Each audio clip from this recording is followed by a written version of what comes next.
안녕하세요. 사연에 빠지다의 DJ 민영입니다. 오늘 사연자는 잘 알지도 못하면서 겉으로 보이는 모습만 보고 마음대로 사람을 무시하고 판단하는 동서를 참교육해줬다는데요. 과연 어떤 사연인지 들어보시겠습니다. 오늘도 2가지 사연 준비되어 있는데요. 끝까지 들어주실 거죠? 그럼 바로 시작할게요.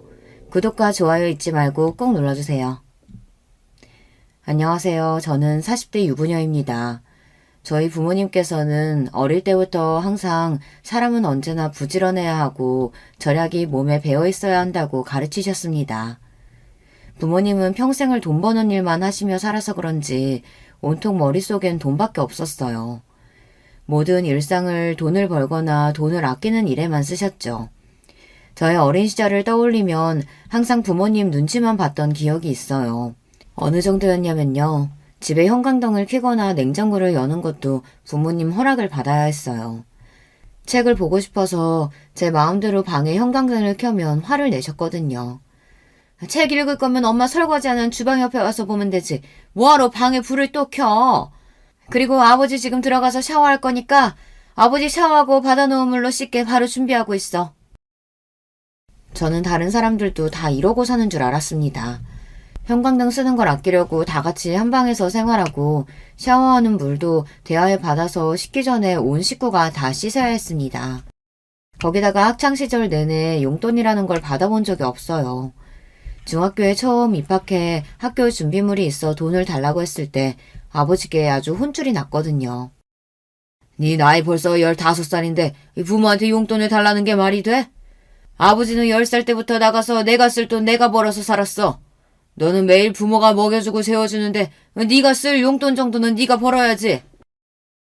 저는 어릴 때부터 남들이 보면 답답하다고 할 정도로 내성적이었어요. 사실 제가 하고 싶고 갖고 싶은 게 있어도 부모님께 말해봐야 좋은 소리 못 듣고 어차피 혼나는 걸 알아서 그런지 부모님께 바라는 게 없었습니다. 저는 중학교 2학년 때부터 아르바이트를 하기 시작했어요. 시작은 이모가 운영하는 슈퍼마켓에서 학교가 끝나고 몇 시간 일하는 걸로 시작했습니다. 이모네 슈퍼마켓에서 버는 돈을 가지고 학교 준비물이나 용돈을 하기에 턱없이 부족했어요. 그래서 주말에도 햄버거 가게에서 아르바이트를 했습니다. 아르바이트도 한번 시작하면 웬만하면 그만두지를 않았습니다. 거기다가 일을 잘해서 다른 언니나 오빠들보다 시급도 금방 올랐어요. 나중에는 제가 번 돈으로 학원도 다닐 수 있을 정도였죠. 저는 스스로가 기특했어요. 다른 친구들은 부모님께 당연하게 받아서 쓰는 용돈을 저는 스스로 벌어서 쓴다는 게 멋있다고 생각했습니다. 물론 친구들과 어울려 놀지도 못하고 일이 힘들 때도 있었지만 좋은 점이 더 많았어요. 한 번은 그런 적이 있습니다. 어버이날이 돌아오길래 부모님께 제가 번 돈을 선물로 드린 적이 있어요. 항상 돈을 제일 중요하게 생각하시는 부모님이니 돈을 드리면 좋아할 거라고 판단했어요. 그런데 부모님의 반응은 의외였습니다. 네가 번 돈을 왜 우리한테 줘? 나중에 어른 돼서 혼자 살려면 돈이 얼마나 많이 드는데. 돈 허튼 데다가 쓸 생각하지 말고 다 저축해. 그래야 나중에 힘들다고 부모한테 손 안 벌리지. 그래도 어버이날이잖아요. 괜히 카네이션 같은 거 사오면 먹지도 못하고 금방 죽는 거 왜 사왔냐고 하실 게 뻔해서 그래서 돈으로 준비한 건데. 저희 부모님은 이런 분들이세요. 어린 자식이 없는 용돈에 어버이날이라고 꽃이라도 한 송이 사면 아무짝에도 쓸모없는 거 뭐하러 샀냐고 하셨고, 생신이라 편지라도 쓰면 이런 거나 할 시간에 공부하든 그게 싫으면 차라리 나가서 돈을 벌라고 하셨습니다. 괜한데 시간 쓰지 말라고요. 부모님은 항상 돈 버는 일에만 신경 쓰며 정신없이 사셔서 그런지 시간을 돈이라고 생각하셨어요. 저나 남동생도 괜한 곳에다가 시간 낭비하지 말고 항상 도움이 되는 일에 쓰기를 바라셨습니다. 그래서 그런지 공부해라 학원 가라 잔소리도 하지 않으셨어요. 공부머리가 없으면 일찍이 포기하고 기술이나 배워서 돈 벌라고 하셨거든요. 사실 어릴 때는 부모님이 이해가 되지 않을 때도 있었어요. 부모님은 일주일 내내 쉬는 날이라고는 하루도 없이 일했어요. 평일에는 2분 다 직장을 다니시면서 주말에는 아버지는 건설업 잡부로 어머니는 아는 사장님네 모텔 청소까지 하셨습니다. 아무리 돈도 좋고 잘 사는 게 중요해도 제 머릿속에 가족들과의 추억이라고는 아무것도 없거든요. 제 기억 속 우리 집은 가족끼리 휴가는커녕 외식 한번 제대로 한 적이 없습니다. 심지어 가족 중 누구 생일이 돌아와도 어머니께서 미역국 한 그릇 딱 끓여주시면 끝이었어요. 최소한의 먹고 입는 걸 제외하고 들어가는 돈은 다 사치라고 생각하셨습니다. 저도 어릴 때는 몰랐는데 학교에 들어가 보니 다른 친구들은 생일날 선물도 받고 가족들끼리 외식도 하고 그러더라고요. 아예 친구들을 불러 생일 파티까지 해주는 집도 있었고요. 저는 워낙 부모님께서 돈 쓰는 것에 예민하시다는 걸 진작부터 알아서 아예 기대도 안 했습니다. 생일날 용돈이라도 주면 감사한 마음이었죠. 그런데 남동생은 아니었어요. 어느 날이었습니다. 남동생 생일이 다가오자 남동생이 부모님에게 친구들을 집에 초대해 생일 파티를 하고 싶다고 했어요. 다른 애들은 롯데리아에서 파티도 하고 집에도 초대하는데 왜 나는 안 해주는데? 나도 생일 파티 하고 싶어. 집에 애들 좀 초대해줘. 부모님께 떼쓰는 남동생을 보며 저는 저래봐야 소용없을 텐데 왜 저러나 싶었습니다. 평소 치킨 한 마리만 시켜달라고 해도 30분 설교를 듣고 결국 엄마가 차려주신 밥을 먹어야 하는 일이 비일비재했는데 생일 파티라니요. 가당치도 않았습니다. 생일이 뭐가 별거라고 친구들까지 집에 부르고 파티를 해. 집에서 미역국이나 끓여 먹으면 그만이지. 그렇게 파티니 뭐니 하고 싶으면 네가 돈 벌어서 해. 내가 초등학생인데 이 나이에 어디 가서 돈을 벌어. 그냥 파티 좀 해줘. 딱 한 번만. 그냥 집에서 피자랑 치킨만 좀 시켜주면 되잖아. 얼씨구, 이게 나가서 돈을 안 벌어봐서 돈이 귀한 줄 모르지. 피자랑 치킨이 한두 푼이야? 쓸데없는 소리나 하지 말고 학교 나가. 이씨, 매일 그놈의 돈 번다고 자식이라고는 신경도 안 쓰면서 그 돈 벌어다 다 어디다가 쓰는 거야. 이놈의 가난한 집구석 찌깃찌깃해. 뭐야? 이 자식이 말하는 꼬라지 봐. 이게 아직 어리다고 봐줬더니만 네가 네 혼자서 큰 줄 알지? 남동생은 저보다 욕심도 많고 하고 싶은 것도 많은 애였습니다. 당시에 사춘기가 왔는지 남동생은 부모님이 뭐든 안 된다고 하는 걸 받아들이기 힘들어 보였어요. 저는 그런 남동생이 안쓰러워서 생일날 제가 모아놓은 돈 중 일부를 용돈으로 줬어요. 이거 가지고 롯데리아 가서 친구들이랑 파티해. 부족하면 말하고 누나가 더 줄 테니까. 남동생은 돈을 받자마자 뛸 듯이 좋아했습니다. 저한테 누나밖에 없다고 소리까지 질렀어요. 그 순간 저는 새로운 감정이 들었습니다. 돈이라는 게 이런 거구나 하고요.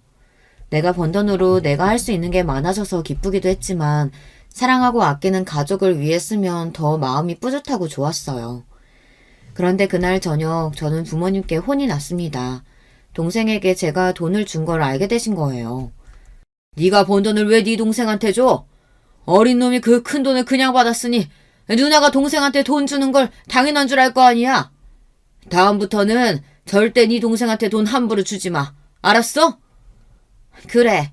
네 엄마 아빠 가족들 뒤치다꺼리 하느라 고생하는 거 그렇게 보고도 몰라? 너도 우리처럼 살래? 정신 똑바로 차리고 네 건 네가 챙겨야 해. 그제야 우리 부모님이 다른 부모님들과는 좀 다르고 남다르신 분들이라는 걸 알게 됐습니다.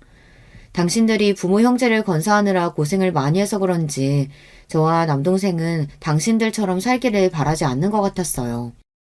제가 조금 더 저만 생각하고 똑부러지게 잘 살기를 바라셨어요. 그래도 부모님께서 그렇게 쉬지 않고 악착같이 사신 덕분에 부모님은 서울에 아파트를 사셨어요. 양가 부모님을 다 건사하시면서도 말이죠. 저는 그날을 잊지 못해요. 아파트에 이사를 들어가는 날 부모님 두 분이 끌어안고 눈물을 흘리셨거든요. 하지만 눈물도 잠시 곧바로 저와 남동생에게 부모님은 정신 차리고 살아야 한다고 단호하게 말했어요. 봐라, 먹을 거 안 먹고 가지고 싶은 거 꾹 참아가면서 사니까 이렇게 좋은 아파트 현금으로 떡하니 사잖니. 너희도 쓸데없이 매일 뭐 사달라 외식하고 싶다 조르지 말고 한 푼이라도 더 모아서 20살 딱 되면 집에서 나갈 생각해. 20살이면 고작 대학생인데 집에서 어떻게 나가요? 네 머리로 대학은 무슨 대학? 괜히 말도 안 되는 대학 들어가서 대학 등록금에 돈 쓰지 말고 일찍이 기술 배워서 돈이나 벌어. 이제 중학교도 안 간 자식한테 대학도 가지 말라는 부모가 세상에 어디 있냐? 어디 있긴 어디 있어. 여기 있지. 그리고 20살에 왜 집을 못 나가? 지금부터 일해서 벌면 월세 보증금 정도는 무조건 모아서 나갈 수 있지. 부모님은 언제나 저와 남동생을 독립적으로 키웠어요. 물론 저도 그런 부모님이 너무하다 싶을 때도 있고 불투명한 미래가 겁이 날 때도 있었지만 저는 그런 부모님을 존경했습니다. 남들이 보기엔 독하다, 구두쇠다 말들이 많았지만 저는 언제나 열심히 사는 부모님이 대단하다고 생각했어요. 물론 저도 그런 부모님의 사고방식을 물려받아 한시도 허투루 쓰지 않고 열심히 살았습니다. 그 덕분에 저는 결혼도 모두 다 제 힘으로 했어요. 제가 남들만큼 좋은 학벌, 좋은 직업은 아니지만 모아둔 돈은 꽤 많았거든요.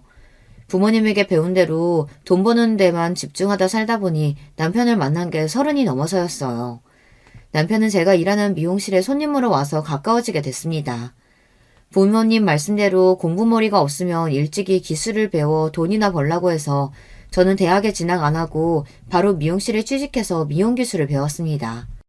몇 년 동안 남의 밑에서 일하다가 결혼 전에 제 가게를 갖게 되었어요. 물론 대출에 월세를 내느라 정신없었지만 그래도 결혼한 이후에는 날로 단골도 늘고 매출도 점점 좋아져서 다행이다 싶습니다. 저는 조금 늦은 결혼이었지만 그래도 결혼 생활에 만족하며 살고 있어요. 남편은 작은 중소기업에 다니고 있었고 시부모님도 좋으십니다. 친정 부모님은 조금 더 돈 있고 여유 있는 집에 시집 가길 바라셨지만 저는 남편과의 결혼이 만족스러웠어요. 부모님께 일일이 말씀드리지는 않았지만 사실 제가 좀 남들이 보기에 궁상맞은 게 있어요. 아무래도 평생 절약이 몸에 밴 상태로 살아서 그런지 남들보다 유난한 부분이 있기는 합니다. 그래서 연애를 하거나 친구들과의 사이에서 문제가 있었던 적이 많은데요. 남편을 만나기 전 만난 남자친구와 사귈 때 일이에요. 저도 부모님이 외식하기를 꺼리시고 매번 집에서만 밥을 먹는 게 불만이었던 시절이 있었는데 막상 저도 제가 성인이 돼서 혼자 살다 보니 외식하는 돈이 그렇게 아깝더라고요. 제 돈이 아니라 친구 돈이나 남자친구 돈이라도 아까웠어요. 그래서 저는 남자친구가 생기면 밖에서 데이트를 안 하고 거의 제가 사는 집으로 데려와 밥도 먹고 커피도 집에서 마셨어요. 밖에서 쓰는 돈이 아까워서요. 남자친구나 친구들도 처음엔 그런 저를 신기하기도 하면서 좋아했어요. 부지런하고 알뜰하다고 좋아했습니다. 그런데 시간이 지날수록 좋아만 하지는 않더군요. 한 번은 그런 적이 있습니다. 제가 외식도 안 좋아했지만 특히나 영화관에 가는 걸 더 싫어했어요. 그냥 앉아서 큰 대형 화면으로 나오는 영화나 보는 건데 왜 굳이 비싼 티켓을 사서 보는지 이해가 안 되더라고요. 더군다나 영화관에 들어가면 그냥 들어가지 않잖아요. 팝콘도 사고 콜라도 사야 하는데 그 가격이 슈퍼에서 사는 것보다 훨씬 비싸니 아까웠습니다. 그런데 당시에 만나던 남자친구가 영화를 좋아했어요. 최신작은 무조건 극장에 가서 봐야 했습니다. 저도 처음엔 그런 남자친구가 이해가 안 돼서 굳이 영화관에 뭐하러 가냐고 나중에 다 TV에서 해줄 테니 그때 보자고 했습니다. 텔레비전에서 해주려면 오래 기다려야 하기도 하고 집에서 보면 느낌이 다르잖아. 나는 영화관에서 영화 보는 돈 하나도 안 아깝더라. 내가 쏠 테니까 그냥 같이 가. 남자친구가 그렇게까지 말을 하니 저도 그 남자친구를 만날 때는 할 수 없이 영화관에 자주 가게 됐어요. 그런데 아무래도 팝콘 값이 아까워서 그냥 갈 수가 없겠더라고요. 저는 집에서 전자레인지에 팝콘을 튀겨 봉지에 넣어갔습니다. 커피도 미리 집에서 보온병에 담아가고요. 저는 나름 뿌듯해서 남자친구에게 자랑했는데 남자친구는 그런 저를 보고 미간을 확 구기며 저에게 화를 냈어요. 내가 너 워낙 알뜰하고 절약하는 거 다 알고는 만났는데 이건 정말 못 봐주겠다. 사람이 적당히 할 줄 알아야지. 매일 오는 것도 아니고 가끔 한번 와서 영화 보는 거 꼭 그렇게 궁상을 떨어야겠어? 나 도저히 쪽팔려서 안 되겠다. 우리 그냥 헤어져. 그래도 꽤 오래 만난 남자친구였는데 그렇게까지 저를 창피해하는 모습을 보고 나니 저도 많이 무안하더군요. 그런 일로 남자친구와 정말 헤어지게 될 줄은 몰랐는데 남자친구는 단호했어요. 지금까지 참을 만큼 참았다면서 헤어지자고 했습니다. 남자친구와 헤어지고 저는 충격을 받아 몇 달 마음고생을 했어요. 거기다가 더 힘들었던 건 친한 친구에게 남자친구와 있었던 일을 이야기했는데 친구들의 반응이 서러웠다는 거예요. 안 그래도 너 너무 궁상맞게 굴어서 걱정됐던 게 한두 번이 아니야. 너희 부모님이 워낙 절약하시면서 산 거 아는데 너까지 다른 사람한테 그럴 필요 없지 않아? 나 같아도 매일 여자친구가 그러면 좀 지칠 것 같아. 그래, 우리도 말을 안 해서 그렇지. 너 맨날 우리 만날 때마다 명품 가방이라도 들고 오면 사치스럽다고 하고, 식당 갈 때마다 여기는 너무 비싸다. 이런 거 집에서 먹으면 반도 안 한다 하며 눈치 보고, 불편했어. 나는 힘들어서 너희한테 위로받으려고 한 얘긴데, 오늘 같은 날 꼭 그런 소리를 해야겠어? 너희 내 친구 맞아? 친구들 앞에서는 자존심이 상해서 난리를 쳤지만, 사실 제가 그 정도였나 반성하는 계기가 됐어요. 어린 시절부터 부모님이 지질이 궁상으로 저나 남동생에게 아끼라고 절약하라고 잔소리만 하던 게 그렇게 싫었는데 저마저 저도 모르는 사이 부모님과 같은 모습으로 살고 있다는 게 스스로 너무 싫고 자괴감이 들었습니다. 하지만 어쩌겠어요. 그러지 않으려고 남들처럼 평범하게 살려고 해도 하루아침에 달라지지는 않았습니다. 그래도 그나마 그때 이후로는 저도 충격을 받아 제 생각을 남들에게 강요하는 건 많이 나아졌지만 제 몸에 밴 습관은 잘 바뀌지 않았어요. 그런 저를 온전히 받아준 사람이 남편이었습니다. 남편은 남들이 다들 진료하는 궁상맞은 모습까지 이해해줬어요. 알고 보니 남편도 유난하다면 좀 유난한 부모님 밑에서 자라서 본인이 그런 부모님의 모습을 많이 닮았답니다. 싫어서 고치려고 해도 핏줄인지라 잘 안 고쳐진다는 걸 누구보다 잘 안돼요. 시부모님은 친정부모님과 반대로 굉장히 헌신적인 분들이에요. 두 분 다 평범한 집안에서 태어나 평범한 직장 생활하며 살아오신 분들이라 모든 게 다 평범했어요. 그런데 자식들 교육에 관한 일이라면 수준에 맞지 않는데도 무리하게 해서 투자를 하시는 편이었대요. 남편은 어릴 때부터 그런 게 이해가 되질 않았답니다. 형편이 안 되는데도 시부모님들께서는 자식들 교육을 위해 빚을 내서 대치동으로 이사 갔답니다. 남편은 영 공부에 뜻이 없어 부모님의 기대에 부응하지 못하는데도 지원을 아끼지 않았대요. 그나마 남편 밑에 시동생이 공부를 잘했나 봐요. 그래서 시동생은 없는 살림에 고액 과외 학원까지 다니며 미국으로 유학까지 보냈답니다. 그 빚은 얼마 전까지 시부모님께서 갚으셨답니다. 덕분에 시부모님은 칠순이 다 된 연세에도 일하셨고 집도 서울 외곽으로 이사하셨어요. 그런 시부모님을 생각하면 남편은 답답하면서도 안쓰러워서 어떻게든 도와드리려고 많이 노력해요. 저는 그런 남편이 대견하고 멋있어 보였습니다. 남편도 저와는 다른 가정에서 자라서 그런지 오히려 저나 저희 친정 부모님을 더 대단하게 생각해요. 평소 저처럼 알뜰하고 똑부러지는 여자가 이상형이었답니다. 남편은 제가 하는 일을 다른 사람들처럼 지질이 군상이라고 생각하지 않았어요. 항상 제가 관리비를 절약하고 필요하지 않은 곳에 돈을 쓰지 않는 모습을 보며 오히려 저에게 알뜰하다고 칭찬해줬어요. 자기가 그렇게 열심히 산 덕분에 우리가 결혼할 때 이렇게 좋은 집 대출 하나도 없이 산 거잖아. 난 당신이 정말 대단하다고 생각해. 남편은 빈말이라도 항상 저에게 대단하다, 존경한다고 해줬어요. 저는 빈말이라도 남편이 해주는 말이 고마웠습니다. 이런 사람이다 보니 저는 남편이 버는 돈이 저보다 적고 시댁 형편이 넉넉하지 않는다고 해도 결혼 생활에 100% 만족했어요. 지금이야 작은 아파트에 살고 있지만 앞으로 둘이 노력하고 살다 보면 우리 부부는 훨씬 더 행복하게 살 수 있을 거라는 확신이 있었어요. 그런데 결혼 생활이라는 게 참 부부 둘이서만 좋다고 되는 건 아니더군요. 저에게는 시동생이 하나 있어요.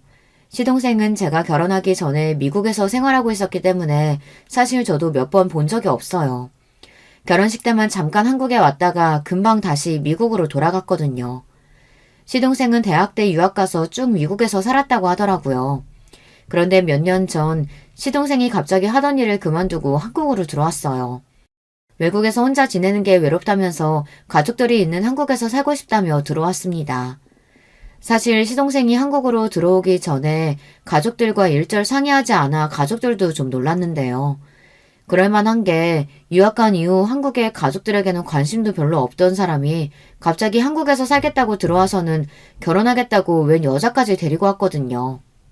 더군다나 10년 넘게 외국에 있었던 사람이 한국에 사는 한국 여자를 데리고 왔어요. 거기다가 더 놀랄 수밖에 없는 게 둘이 나이 차이도 꽤 나 보이더라고요. 저도 저지만 시부모님이 특히 많이 놀라셨어요. 시동생이 학벌도 좋고 직업도 좋기는 하지만 그 외에는 내세울 만한 게 없어요. 인물도 영 별로고 이미 홍기도 꽉 찬 노총각이거든요. 그러다 보니 시부모님은 너무 어리고 예쁜 아가씨가 시동생과 결혼하겠다고 인사를 온 게 믿기지 않는 눈치였습니다. 우리 아들이야 홍기가 꽉 찼지만 아가씨는 아직 애때 보이는 게 대학생 같은데 정말 우리 아들이랑 결혼할 생각이 있기는 있는 거예요? 그럼요. 사랑하는데 나이가 무슨 상관이에요. 저 오빠랑 꼭 결혼할 거예요. 둘이 언뜻 보기에도 10살은 넘게 차이가 나 보이는데 결혼을 하겠다고 하니 가족들 모두가 걱정부터 앞섰습니다. 괜한 철없는 마음에 홀라당 넘어가 결혼하기에는 시동생 나이가 적지 않았으니까요. 아무래도 시부모님은 이 갑작스러운 상황이 걱정됐는지 식사하는 내내 시동생과 여자친구에게 질문을 끊이지 않고 했습니다. 어디서 만났는지, 연애는 얼마나 했는지, 지금까지 10년 넘게 미국에만 있던 사람이 왜 굳이 결혼해서 한국에서 살고 싶은 건지 끊임없이 질문했어요. 그런데 두 사람의 말이 기가 막혔습니다. 글쎄 두 사람은 게임에서 만났대요. 시동생은 미국에서 여자친구는 한국에서 각자 게임을 하다가 채팅해서 가까워져 사귀게 됐답니다. 그 이후 서로 연락처를 주고받고 통화만 하고 메시지만 주고받다가 몇 개월 전 시동생이 잠깐 한국에 들어왔을 때 둘이 처음으로 얼굴을 보고 만났답니다. 그런데 그때 두 사람은 서로를 보고 첫눈에 반해 연애를 시작했답니다. 그리고는 반년 만에 결혼하겠다고 인사를 온 거예요. 그러니까 너희 말은 한 사람은 미국에, 한 사람은 한국에 있는 상태로 게임만 하고 연락만 주고받다가 얼굴은 달랑 딱 한 번 보고 좋아서 만난 지 고작 반년 만에 결혼하겠다는 거야? 저도 이 상황이 이해가 안 됐는데 어른들께서 이해를 하실 리 없었습니다. 아버지, 어머니, 당연히 이해 안 되시겠지만 우리는 서로가 서로한테 운명이라고 느꼈어요. 한국에서 만나고 미국에 들어가 있는 내내 수진이 생각만 나서 아무것도 할 수가 없었다니까요. 시동생은 여자한테 빠져도 단단히 빠져 있었습니다. 어른들 앞에서도 시동생과 여자는 서로 좋아서 어쩔 줄 몰라 했어요. 그 모습에 시부모님도 당황해서 말씀을 아꼈습니다. 그런데 저희 남편은 아니었어요. 아무래도 이 상황이 믿기지 않는지 미간을 잔뜩 구긴 채 돌직구를 던졌어요. 저기요, 수진씨. 얘가 미국에서 공부하고 회사도 좋은 회사 다니니까 능력도 있고 집에 재산도 좀 있나 보다 하고 기대를 했나 본데 전혀 아니에요. 우리 집 능력도 안 되는데 제가 공부를 잘해서 어머니 아버지가 등골 휘게 뒷바라지 한 거예요. 우리 집 아무것도 없어요. 남편은 시동생 여자친구가 시동생의 조건만 보고 인생 한번 펴볼까 싶은 마음에 호구 잡은 거라고 여기는 것 같았어요. 사실 그런 말도 한 게 시동생이 공부만 하느라 세상 물정도 잘 모르고 순진하기는 하거든요. 그런데 그때였어요. 시동생의 남편의 말에 기분이 상했는지 흥분해서 버럭 화를 냈어요. 형, 지금 무슨 소리라는 거야? 우리 수진이 이화여대 다니고 부모님도 외국에서 사업하셔. 절대 내 조건만 보고 결혼하겠다는 거 아니라고. 시동생이 억울하다는 듯 울부짖으니 순간 시댁에는 정적이 흘렀습니다. 저랑 오빠 나이 차이도 많이 나고 만난 지 얼마 안 돼서 걱정하시는 거 잘 알아요. 그런데 저 그렇게 생각 없는 애 아니에요. 저도 어릴 때부터 유복하다면 유복한 집에서 곱게 자란 애라 남자 집안이니 직업이니 상관없어요. 예비동서는 나이가 어려서 그런지 말투에서 당당함이 느껴졌습니다. 동서는 처음 봤는데도 저와는 전혀 다른 부류의 사람 같아 보였어요. 동서의 당당함에 오히려 더 당황하신 시부모님이 말까지 다 더듬으셨습니다. 미국에서 다니던 직장까지 그만두고 한국에 와서 뭘 어떻게 먹고 살려고 그래? 구체적인 생각은 있는 거야? 제 학벌에 제 경력에 한국에서 취직 하나 못하겠어요. 걱정하지 마세요. 제가 다 알아서 할게요. 지금 당장 결혼한다고 해도 우리가 월세 보증금이나 구해줄 형편이 될까 말까인데 어떻게 걱정을 안 해? 사실 시부모님이 가장 걱정하시는 건 돈이었어요. 젊은 날 자식들 뒷바라지 하느라 무리하신 탓에 있는 집도 다 날리고 서울 외곽에 사시면서 지금도 저와 남편이 드리는 생활비랑 본인들이 조금씩 일해서 버는 돈으로 생활하시는데 미국에 있던 아들이 갑자기 한국에 들어와 산다고 하니 부담이 되시나 보더라고요. 그런 건 걱정하지 마세요. 저는 지금까지 살면서 돈 걱정이라고는 해본 적이 없어요. 다 부모님이 알아서 해주셨거든요. 제가 결혼한다고 하면 무조건 서울에 아파트 하나는 해주실 거니까 제 아파트에 들어가서 살면 돼요. 예비동서는 참 해맑았습니다. 본인 부모가 말만 하면 다 해줄 테니 돈 걱정은 걱정하지 말라네요. 가만히 동서의 이야기를 듣고 보니 철이 없고 해맑을 만한 게 사람이 참 물색 없이 컸나 보더라고요. 당시 나이가 25이라는데 그때까지도 돈 한 번 벌어본 적이 없답니다. 대학 졸업하고 지금까지 집에서 놀고 먹는데도 부모님이 다 생활비 주셔서 큰 걱정 없이 자랐어요. 그래도 공부해서 대학까지 나왔는데 집에서 먹고 놀면 아깝지 않아? 에이, 아까울 게 뭐 있어요. 원래 대학도 가기 싫었는데 부모님이 그러면 시집 못 간다고 하셔서 억지로 간 거예요. 사실은 제 꿈이 현모양처거든요. 부모님이 매일 일하시느라 저 혼자 집에 있어서 저는 결혼하면 좋은 엄마, 좋은 아내 될 거라고 어릴 때부터 매일 말하고 다녔어요. 동서 꿈이 현모양처랍니다. 그래서 시동생처럼 자상하고 취미가 잘 맞는 남편 만나 평생 내조하며 살고 싶었대요. 그제야 동서를 보았는데 동서가 남다르긴 하더라고요. 동서가 입고 걸친 옷이나 가방이 모두 다 명품이었어요. 젊은 여대생이 입고 들기에는 꽤 고가의 제품들이었습니다. 남편 말처럼 남자 재산 때문에 나이 많은 남자랑 결혼하려는 것처럼 보이지는 않았어요. 시부모님이나 저나 남편도 슬슬 둘 사이가 납득이 되는 분위기가 되자 시동생과 여자친구는 서로 취미도 너무 잘 맞고 말도 잘 통한다고 결혼하면 잘 살 테니 허락해달라고 했습니다. 얼마 뒤 시동생은 결혼했어요. 동서 말대로 동선의 친정에서 서울에 아파트를 구해줘서 시동생은 한국에 들어오는 대로 결혼하고 아파트에 들어갔습니다.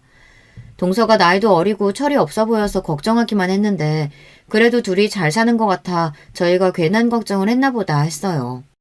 그런데 얼마 뒤 생각지도 못한 일이 벌어졌습니다. 미용실에서 일을 하고 있는데 시어머니께 연락이 왔더라고요. 시어머니께서 결혼한 시동생이 걱정된다면서 한참 동안 저에게 하소연을 하셨어요. 알고 보니 시동생이 미국에서 들어온 지 한참인데 아직도 취직을 안 하고 집에 있답니다. 제가 생각하기에는 시동생이 한국에 들어오자마자 결혼하기도 했고 아직 일을 그만둔 지 얼마 안 됐으니 그럴 수도 있겠다 싶어서 좀 기다려보시라고 했는데도 시어머니는 걱정이 이만저만이 아니시더라고요. 그런데 시어머니께서 그러실 만한 게 최근에 시동생이 돈이 필요하다면서 시어머니께 연락을 했대요. 지금까지 한국 들어와서 네 동선의 친정에서 준 생활비 가지고 둘이 생활했나 본데 그게 떨어졌는지 어쩐 건지 이제는 나한테까지 손을 벌리더라. 내가 어디 말할 데도 없고 아주 답답해 죽겠어. 서방님이 나이가 몇 살인데 어머니께 손을 벌려요. 그건 말도 안 되죠. 시부모님도 저나 남편에게 생활비를 받고 계신데 그 와중에 시동생까지 시어머니에게 손을 벌린다고 하니 저도 기가 막히더라고요. 그러니까 말이다.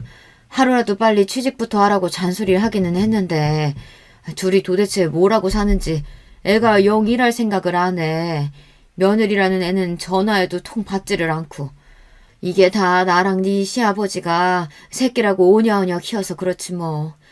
아이고, 내가 말할 사람이 없어서 너한테까지 괜히 힘들게 했다. 시어머니는 말할 데가 없어서 그냥 한 이야기니 걱정하지 말라고 하셨지만 저는 걱정됐습니다. 저는 그날 저녁 시어머니에게 들은 이야기를 남편에게 했어요. 서방님이랑 동서 때문에 시부모님께서 걱정이 많으신 것 같다고요. 제 이야기에 놀란 남편이 아무래도 안 되겠다며 시동생과 동선의 집에 가보자고 했습니다. 그 학벌에 그 나이에 도대체 무슨 생각으로 몇 달째 집에서 놀고 먹으며 부모님께 손을 벌리는지 알아야겠다고요. 남편과 저는 곧장 시동생네 집으로 갔습니다. 그런데 그날 저녁 저와 남편은 시동생네 집에 갔다가 경악할 광경을 보고 깜짝 놀랐어요. 결혼식 이후 시동생과 동선의 집에 처음 가보는 거였는데 글쎄 집안 꼴이 말이 아니더라고요. 그 좋은 집이 꼭 돼지우리 같았습니다. 저나 남편은 양가에 일절 도움 없이 먹을 거 못 먹고 아낄 거 아껴가며 열심히 일해서 번 돈으로 서울에 오래된 아파트를 간신히 샀어요. 그런데 동서는 친정 부모님께서 사주신 40평대 아파트를 몇 달 사이에 아주 쓰레기장으로 만들어놨더라고요. 결혼하고 몇 개월 동안 청소를 한 번도 안 했는지 집안 꼴은 엉망이었습니다. 거기다가 밥도 안 해먹는 건지 주방에는 배달 음식 용기와 봉투가 그대로 어질러져 있었고 백화점 쇼핑백 봉투와 상자들이 집안 곳곳에 널브러져 있었어요. 도무지 걸어 들어갈 공간조차 없는 집안을 간신히 들어간 저와 남편은 동서와 시동생의 모습에 다시 한번 놀랐습니다. 방 하나를 아예 게임방으로 만들어놨는데 둘 다 거기서 몇 시간을 게임을 하는 건지 종일 그 안에만 있나 보더라고요. 집안 꼴이 이게 다 뭐야? 설마 결혼하고 지금까지 이 꼴을 하고 산 거야? 저와 남편은 두 눈으로 보고도 믿기지 않는 광경에 입을 다물지를 못했어요. 둘 다 몰골이 패인이 따로 없더라고요. 순간 동서와 시동생이 했던 말들이 떠오르면서 저는 코웃음이 다 튀어나오더군요. 동서, 꿈이 현무양처라고 하지 않았어?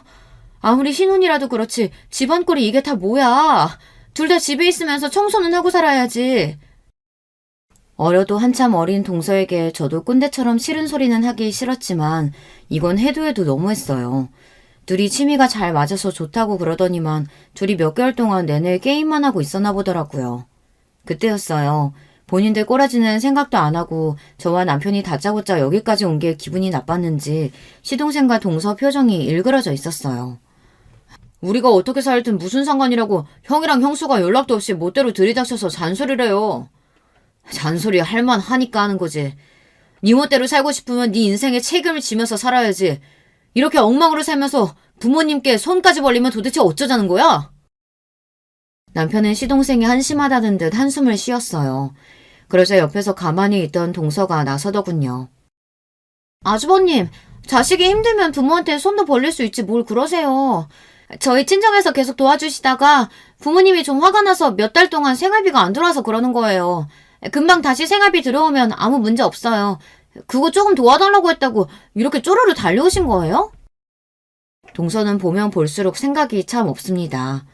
아무리 스스로 돈 벌고 살아본 적이 없어도 그렇지 부모에게 아직도 돈을 받아 쓰는 거에 대해 전혀 부끄럽지가 않은가 봐요. 문제는 시동생도 마찬가지였습니다. 동서는 나이라도 어리죠. 30대 중반이 넘은 시동생까지 집에서 빈둥거리며 게임이나 하고 있으니 기가 찰 노릇이었습니다. 동선의 친정 부모님도 외국에만 계시다 얼마 전에 한국에 들어오신 김에 동선의 집에 왔었는데 이 꼴을 보고 놀라 화를 내셨대요.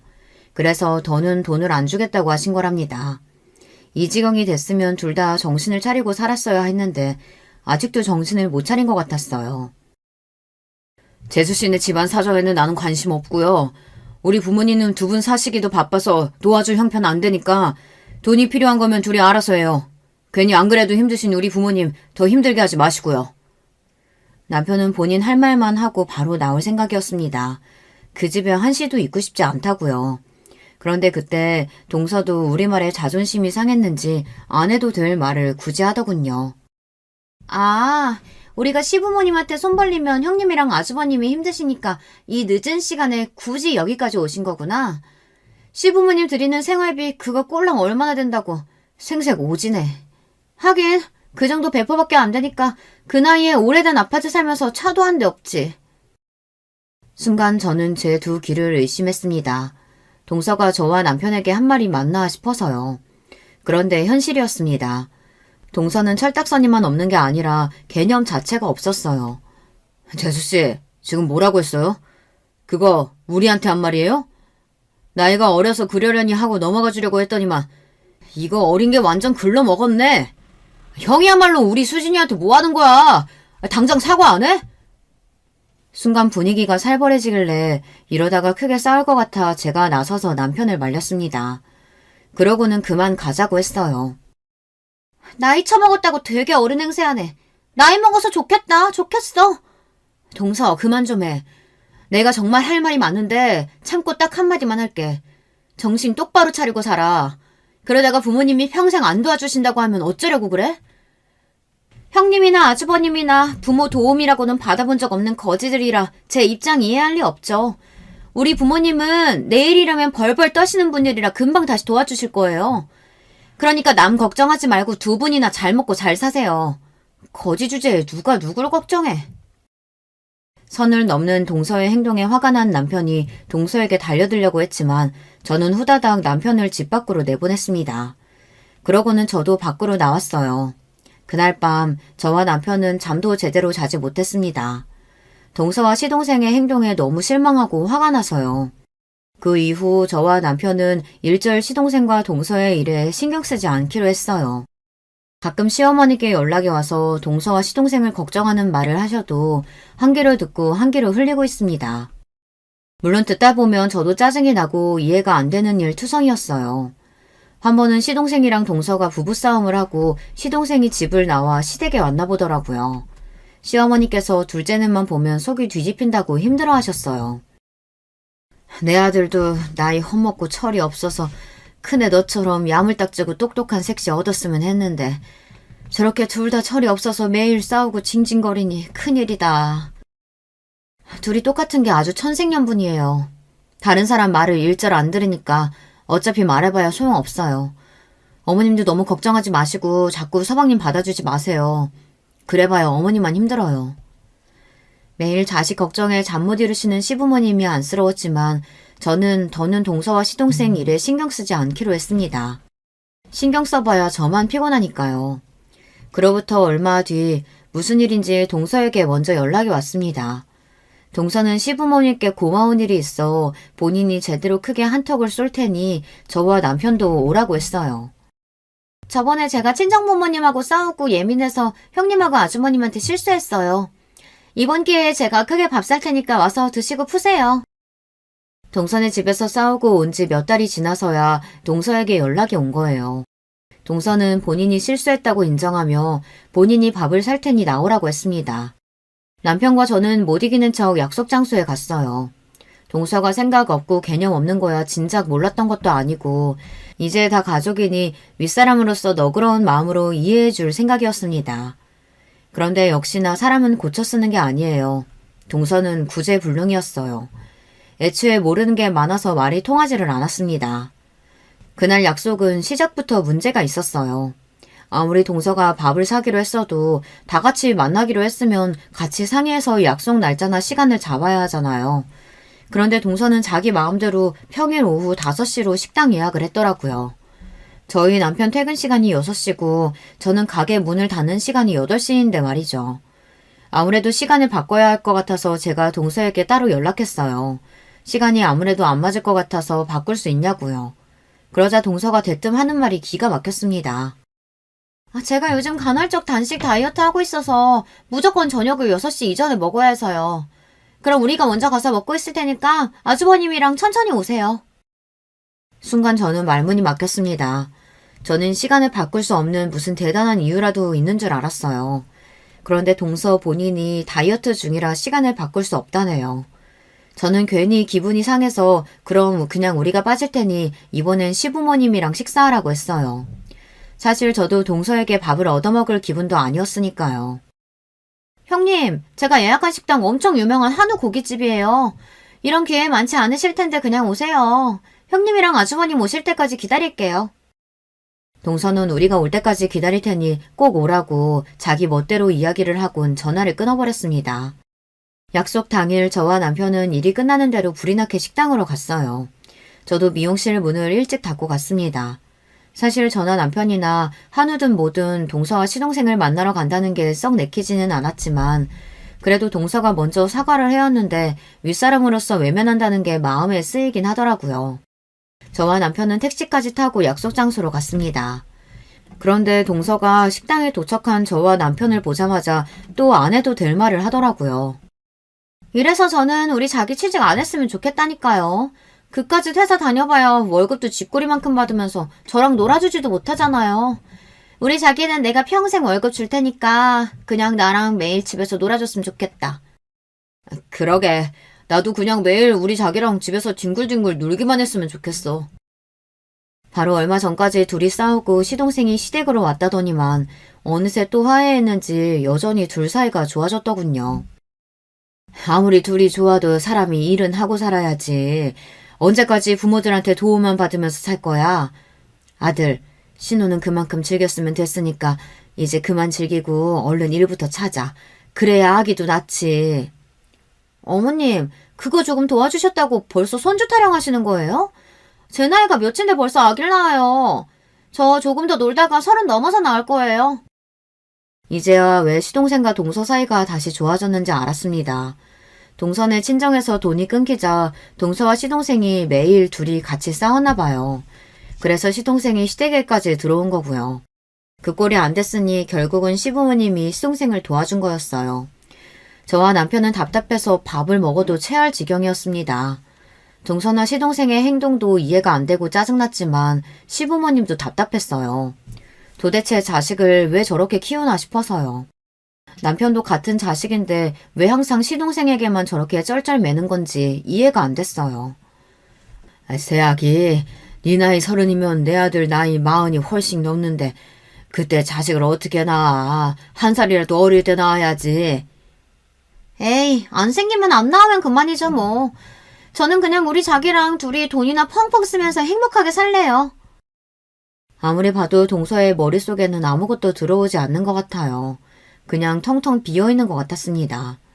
시동생이 제대로 취직도 안 하고 저러고 사는 게 다 동서 때문이었어요.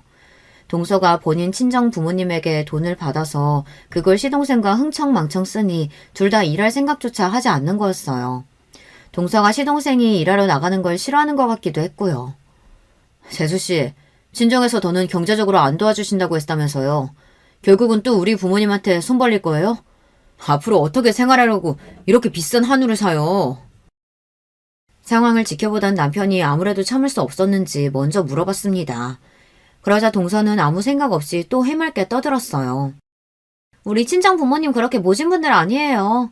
우리가 집안일도 안 하고 매일 집에서 게임만 하고 있다니까 화가 나서 잠깐 그러신 건데 우리 자기가 친정 부모님 뵙고 앞으로 집안일도 착실히 하고 취직도 할 거라고 약속하고 했더니 다시 생활비 주신다고 했어요. 그래서 그 기념으로 제가 오늘 한우 쏘는 거예요. 이제는 보다 보니 동서가 천진난만하게 맞아 보였습니다. 시부모님은 애써 한숨을 삼키시며 저희에게 얼른 밥이나 먹자고 하셨어요. 저는 도무지 한우가 입으로 들어가는지 코로 들어가는지 알 수가 없었습니다. 그런 제가 아무래도 신경 쓰이셨는지 시부모님이 자꾸만 저에게 괜찮냐고 어디 불편하냐고 물으셨어요. 우리 큰애가 하루 종일 서서 일하다 와서 피곤한가 보다. 고기 별로면 다른 거 시켜줄까? 그래, 우리 큰며느리 매콤한 거 좋아하니까 게장이라도 좀 따로 시켜줘. 그때였어요. 시부모님께서 저만 챙기는 모습이 동서가 보기엔 세민하고 빈정이 상했는지 괜히 가만히 있는 저에게 동서가 대뜸 시비를 걸더군요. 형님이 하고 다니는 거 보고 내가 예상은 했는데 친정이 가난했나 봐요? 그러니까 이런 고급 한우도 못 먹어봐서 그렇게 촌스럽게 굴죠. 동서네 집 부모는 도대체 자식을 어떻게 키웠으면 저 모양일까요? 감정을 숨길 줄도 모르는 건 물론이고 더군다나 할 말 못할 말 일절 구분할 줄을 모르는 것 같았어요. 저는 안 그래도 오고 싶지 않은 자리에 와서 기분도 좋지 않았는데 동서가 때마침 시비를 걸어주니 이때다 싶어 동서에게 한 소리 하려던 참이었습니다. 저에 대해 뭘 아느냐고 따져 물을 참이었어요. 그런데 그때였어요. 지금까지 동서가 말도 안 되는 별소리를 다 해도 쿡 참고 계시던 시부모님께서 버럭 화를 내셨습니다. 아무래도 이제 참을 만큼 참으신 것 같았어요. 둘째 너! 내가 부모로서 해준 것도 없고 많이 부족해서 웬만해서는 자식들 일에 안 끼어들고 봐주려고 했는데 손이 사람한테 무슨 말버릇이야? 네가 잘난 부모 등에 업고 아주 눈에 뵈는 게 없나 본데? 제발 좀 네 손이 똥서 좀 보고 배워. 시아버지께서는 자리에서 벌떡 일어나기까지 하시면서 동서에게 삿대질까지 했어요. 그러자 동서가 어이가 없다는 듯 코웃음을 쳤습니다. 제가 형님한테 보긴 뭘 배워요. 태생부터 아무것도 없이 태어나서 가난한 사람들이랑 저랑 같아요? 아버님 아들이 누구 덕에 지금까지 놀고 먹고 하는데 지금 누구 편을 드는 거예요? 동서는 또 선을 넘었습니다. 이제 하다하다 시아버지 하기까지 버릇없이 굴었어요. 그때였어요. 옆에서 잠자코 계시던 시어머니까지 나섰습니다. 너 정말 안 되겠다. 나도 이런 말까지 안 하려고 했는데 우리 큰며느리 재산이 얼만 줄 알아? 큰애 이름으로 된 건물만 자그무치 200억이야. 우리 큰며느리가 그렇게 가진 게 많아도 이렇게 겸손한데 너는 애가 도대체 왜 그 모양이니? 한 번만 더 네 형님 무시하고 막무가내로 들면 내 아들하고 네가 살든 말든 며느리 취급도 안 할 거니까 그런 줄 알아. 뭐요? 200억이라니. 거짓말하지 말아요. 200억짜리 건물도 있는 사람이 왜 저런 다 쓰러져가는 아파트에 차도 없이 저렇게 구질구질하게 살아요? 동서는 제가 이해가 되지 않는다는 듯 말했습니다. 심지어 시부모님이 거짓말을 하는 줄 알았어요. 자기야, 진짜야. 우리 형수 저렇게 보여도 처가가 모텔 쪽에서 유명한 부자야. 내가 형수 믿고 우리 엄마 아빠한테 돈 달라고 한 거지. 우리 부모님 뭐가 있다고 내가 돈 달라고 했겠어. 뭐야, 자기는 그런 중요한 얘기를 왜 이제서야 해? 그랬습니다. 사실 이제 막 결혼한 동서 앞에서 제가 티를 낼 일이 없으니 동서는 몰랐겠지만 시댁에서 실질적인 가장은 저예요. 남편이야 벌어오는 월급 빤하다 보니 시부모님 생활비는 제가 벌어서 드리고 있어요. 친정 부모님은 쉬는 날 없이 열심히 모텔 청소 일까지 하다 우연한 기회로 망해가던 모텔 하나를 싸게 인수한 게 대박이 났어요. 처음 인수했던 그 모텔이 몇 년 만에 20배가 올랐습니다. 그게 자본이 돼서 강남에 모텔을 하나 둘 인수한 게 강남에 있는 웬만한 모텔이 다 저희 친정께 됐어요. 얼마 전 아버지 건강이 안 좋아지시자 저와 동생에게 모텔을 증여해 주셨습니다. 그중에 제가 물려받은 모텔 2개의 건물만 200억이 넘었어요. 저도 그렇게 지독하던 친정 부모님 도움을 받으며 살 줄은 몰랐는데 저희 부모님도 대박이 나고 나니 어쩔 수 없는 고슴도치 부모인지 다 저와 동생에게 베풀어 주시더라고요. 시댁 식구들의 말에 동서는 순간 당황해 금방이라도 터질 듯 얼굴이 빨개졌습니다. 그러더니 슬쩍 고개를 돌려 제 눈치를 보더군요. 헐, 대박. 형님, 정말 몰랐어요. 어쩐지 형님한테서는 알게 모르게 묘한 귀티가 흘렀다니까요. 가만 보니까 이 집 남자들은 여자복 하나는 있네요. 저나 형님이나 이렇게 있는 집 며느리들만 들어오고. 동서는 순식간에 태세를 전환했습니다. 저더러 없는 티가 난다고 할 땐 언제고 이제는 귀티가 난다네요. 내가 동서랑 같은 수준으로 엮이는 거 난 기분 나쁜데. 사실 모텔이야 부모님 재산이고 나는 아파트며 미용실이며 다 내가 번 돈으로 내가 얻은 것들이거든. 그리고 난 부모님 재산 자식이라고 넙죽 받을 생각 없어. 동서랑 같은 사람으로 엮지 마. 어머머, 우리 형님 대단하시다. 저 같으면 모텔 물려받아서 편하게 살 텐데 자기 사업까지 하시고 존경해요. 그날 이후 동서와 제 사이는 많이 달라졌습니다. 동서는 저를 볼 때마다 깍듯하게 90도로 인사하며 형님 하고 따라다녀요. 거기다가 신기한 건 저더러 미용 기술을 가르쳐달랍니다. 친정부모님이 언제까지 그렇게 놀기만 할 거냐고 평생 그렇게 빈둥거릴 생각이면 절대 지원 안 해주신다고 선언하셨어요. 그래서 제가 형님네 미용실에서 기술 배운다고 했어요. 그러니까 형님이 저 기술 좀 가르쳐주세요. 제가 형님한테 충성하고 잘할게요. 동서는 무슨 바람이 불었는지 자꾸만 미용실에 찾아와서 기술을 가르쳐달랍니다. 그래야 친정 부모님이 지원을 해준다고 했다네요. 덕분에 저만 골치가 아프게 생겼어요. 저는 됐다고 안 가르쳐줄 거라고 몇 번 돌려보냈는데 동서는 벌써 한 달째 미용실에 나와요. 청소라도 한다고 앞에서 알짱알짱 거리는데 거슬려 죽겠습니다. 사람이 참 눈치도 없고 물색이 없어요. 제가 요즘 동서를 보며 가정교육의 중요성을 아주 뼈저리게 느끼고 있습니다. 자식 교육을 잘못 시키면 여러 사람한테 민폐예요. 여러분 생각은 어떠세요? 사람 고쳐 쓰는 거 아니라는데 동서가 제가 가르친다고 변하기는 할까요? 저보다 인생 선배인 여러분들께서 댓글로 조언 주시면 제가 읽어보고 참고하도록 하겠습니다. 기나긴 저의 인생 이야기 끝까지 들어주셔서 감사해요. 여러분의 가정에는 항상 즐거운 일만 가득하시길 바랄게요. 여러분, 두 번째 사연 시작하기 전에 좋아요, 구독 꼭 눌러주실 것. 그럼 두 번째 사연 바로 시작합니다. 저는 아버지, 어머니 그리고 저까지 이렇게 셋이 같이 살았습니다. 그렇게 좋지도 나쁘지도 않은 평범한 집안이었다고 생각합니다. 그러나 제가 중학교에 올라갈 때쯤 어느 날 어머니가 집을 나가셨습니다. 이유는 자세히는 알 수 없었습니다. 다만 그때쯤에 제 기억 속에는 어머니가 집을 나가시기 전날 아버지와 어머니 두 분께서 크게 싸우시던 모습이 남아 있습니다. 늦은 밤 고성이 오가는 통에 잠에서 깨어난 제가 방문을 살짝 열고 밖을 보았을 때 아버지께서 어머니를 향해 손을 올린 것을 봤었죠. 그 장면 때문에 며칠이 지나도록 어머니께서 집에 돌아오질 않으셔도 물어볼 생각도 못하고 그저 아버지의 손찌검으로 인해 어머니가 도망을 가신 거구나 하고 자연스럽게 생각했습니다. 하지만 아버지께선 제가 성인이 되도록 제게 손찌검하신 적이 단 한 번도 없었습니다. 아버지는 엄한 분이셨지만 동시에 다정하신 분이셨습니다. 제게 중요한 날이면 늘 날짜를 맞춰 꼭 회사를 쉬고 저와 함께 해주셨습니다. 중학교식부터 고등학교 졸업식까지 빠짐없이 저와 같이 있어주셨고 덕분에 저는 항상 아버지와 사진을 찍으며 추억을 남길 수 있었습니다. 가끔 그때 찍은 사진들을 보면 어머니의 빈자리를 느끼지 않게 해주시려는 것처럼 제 어깨에 든든하게 팔을 두르고 열성적으로 웃고 계셨죠. 운동회 때나 수학여행 때에는 아버지께서 늘 손수 도시락을 싸주시기도 하셨습니다. 그런데 아버지께서 음식을 짜게 먹으시던 편이셔서 도시락으로 싸주시던 김밥이 늘 짰던 기억이 납니다. 지금 와서 생각해보면 참 못난 짓이었지만 매번 도시락을 남겨놓고 배불러서 다 못 먹었다고 거짓말을 했던 적도 있습니다. 이것도 지나고 보니 다 추억이네요. 아버지께선 중소기업에 다니셨는데 중산층이라고 하기엔 조금 부족하지만 둘이 살기엔 나름대로 풍족하게 돈을 버셨던 것으로 기억합니다. 하지만 제가 대학에 들어갈 때쯤 나름 이름 있는 대학에 합격한 터라 돈이 많이 필요했습니다. 아버지께선 제게 등록금 걱정은 말라며 낮에는 회사원으로 밤에는 대리기사 운전 일을 하시면서 돈을 버셨습니다. 그 돈으로 제 대학 등록금도 마련해 주셨고요. 아버지의 든든한 후원 덕분에 저는 무탈하게 대학을 다닐 수 있었습니다.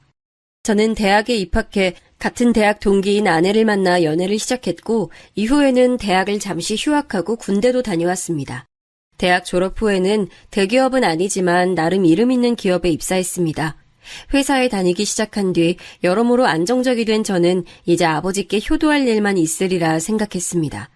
그 후 아버지께서 정년퇴직하시고 제가 드리는 용돈으로 생활하시기 시작한 지 얼마 안 돼요. 저는 대학교 때부터 사귄 아내와 결혼을 결심했습니다. 제가 군대에 입대했을 때도 고무신 거꾸로 신지 않고 꿋꿋하게 저를 기다려준 심성 착한 여자였습니다. 살면서 평생을 함께하고 싶은 여자는 그녀가 처음이었죠. 그런데 제 집안 사정을 알고도 아내의 부모님께서 절 받아주실까 고민되더군요. 저야 아버지께서 저를 어떻게 키워주셨는지 잘 알고 있었지만 한부모 가정에 대한 세간의 시선이란 게 만만치 않다는 것을 잘 알고 있었습니다. 그래도 계속 고민만 하는 것보다 직접 부딪히는 게 낫지 않겠습니까? 저는 두 눈 딱 감고 아내에게 모든 것을 솔직하게 털어놨습니다.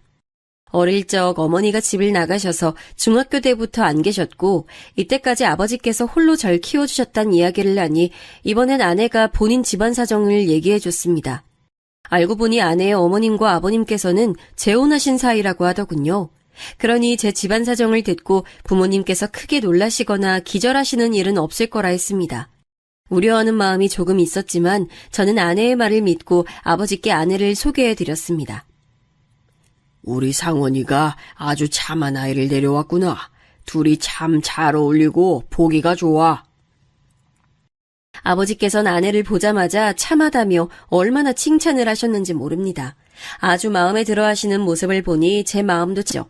그 후 아버지의 반응에 용기를 얻어 저도 아내의 집에 찾아가 아내 부모님께 인사를 올렸습니다. 장인 장모님께서도 저를 보고 상당히 흡족해 하셨고 이후에 조심스럽게 날을 잡아 상견례까지 치렀습니다. 그리고 저와 아내는 성공적으로 결혼식을 올렸고 신혼여행에 다녀온 뒤에는 저희 아버지를 모시고 저와 아내, 아버지 이렇게 셋이 함께 살기 시작했습니다. 젊은 나이에 시아버지를 모시고 사는 것이 부담됐을 텐데 아내는 별말 없이 전업주부로 집안 살림을 책임지는 동시에 아버지를 살뜰히 모셨고 저는 열심히 회사에 다니며 바깥일을 맡았습니다. 셋이서 같이 사는 동안 아버지께서 아내를 많이 예뻐하셨던 게 기억이 납니다. 제가 퇴근하고 돌아와 거실 바닥에 앉아 아내와 함께 도란도란 이야기할 때면 아버지께서는 늘 거실 소파에서 저희 부부를 보며 행복한 표정으로 이렇게 말씀하시곤 하셨습니다. 우리 상원이랑 며느리가 이렇게 함께 있는 모습을 보니 정말 행복하구나. 이대로 손주까지 본다면 정말 좋겠지만 지금도 충분하다. 이제 죽어도 여한이 없어. 아버지, 또 그 말이세요?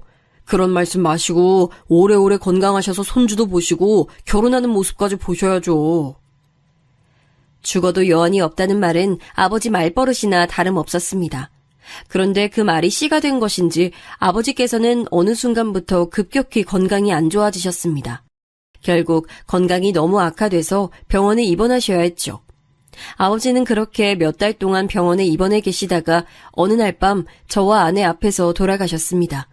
저는 세상이 무너지는 것처럼 슬펐지만 계속 슬픔에 빠져 있을 여유는 없었습니다. 장례식 준비부터 아버지께서 살고 계시던 집의 처분까지 할 일이 많았기 때문이에요. 아버지께서는 돌아가시기 전에 유언을 남기셨는데 그중 하나는 예전부터 다 같이 살고 있던 집을 처분하고 그 돈으로 새 집을 구해 이사를 갔으면 한다는 것이었죠. 네 어린 시절이 고스란히 남아있는 집이지만 그렇기에 꼭 처분했으면 한다. 그리고 그 집에서 즐거웠던 기억만 가져갔으면 해. 저는 아버지의 유언을 듣고 어린 시절 열심히 절 키워주시던 아버지의 모습이 떠올라 죄송한 마음이 들었습니다.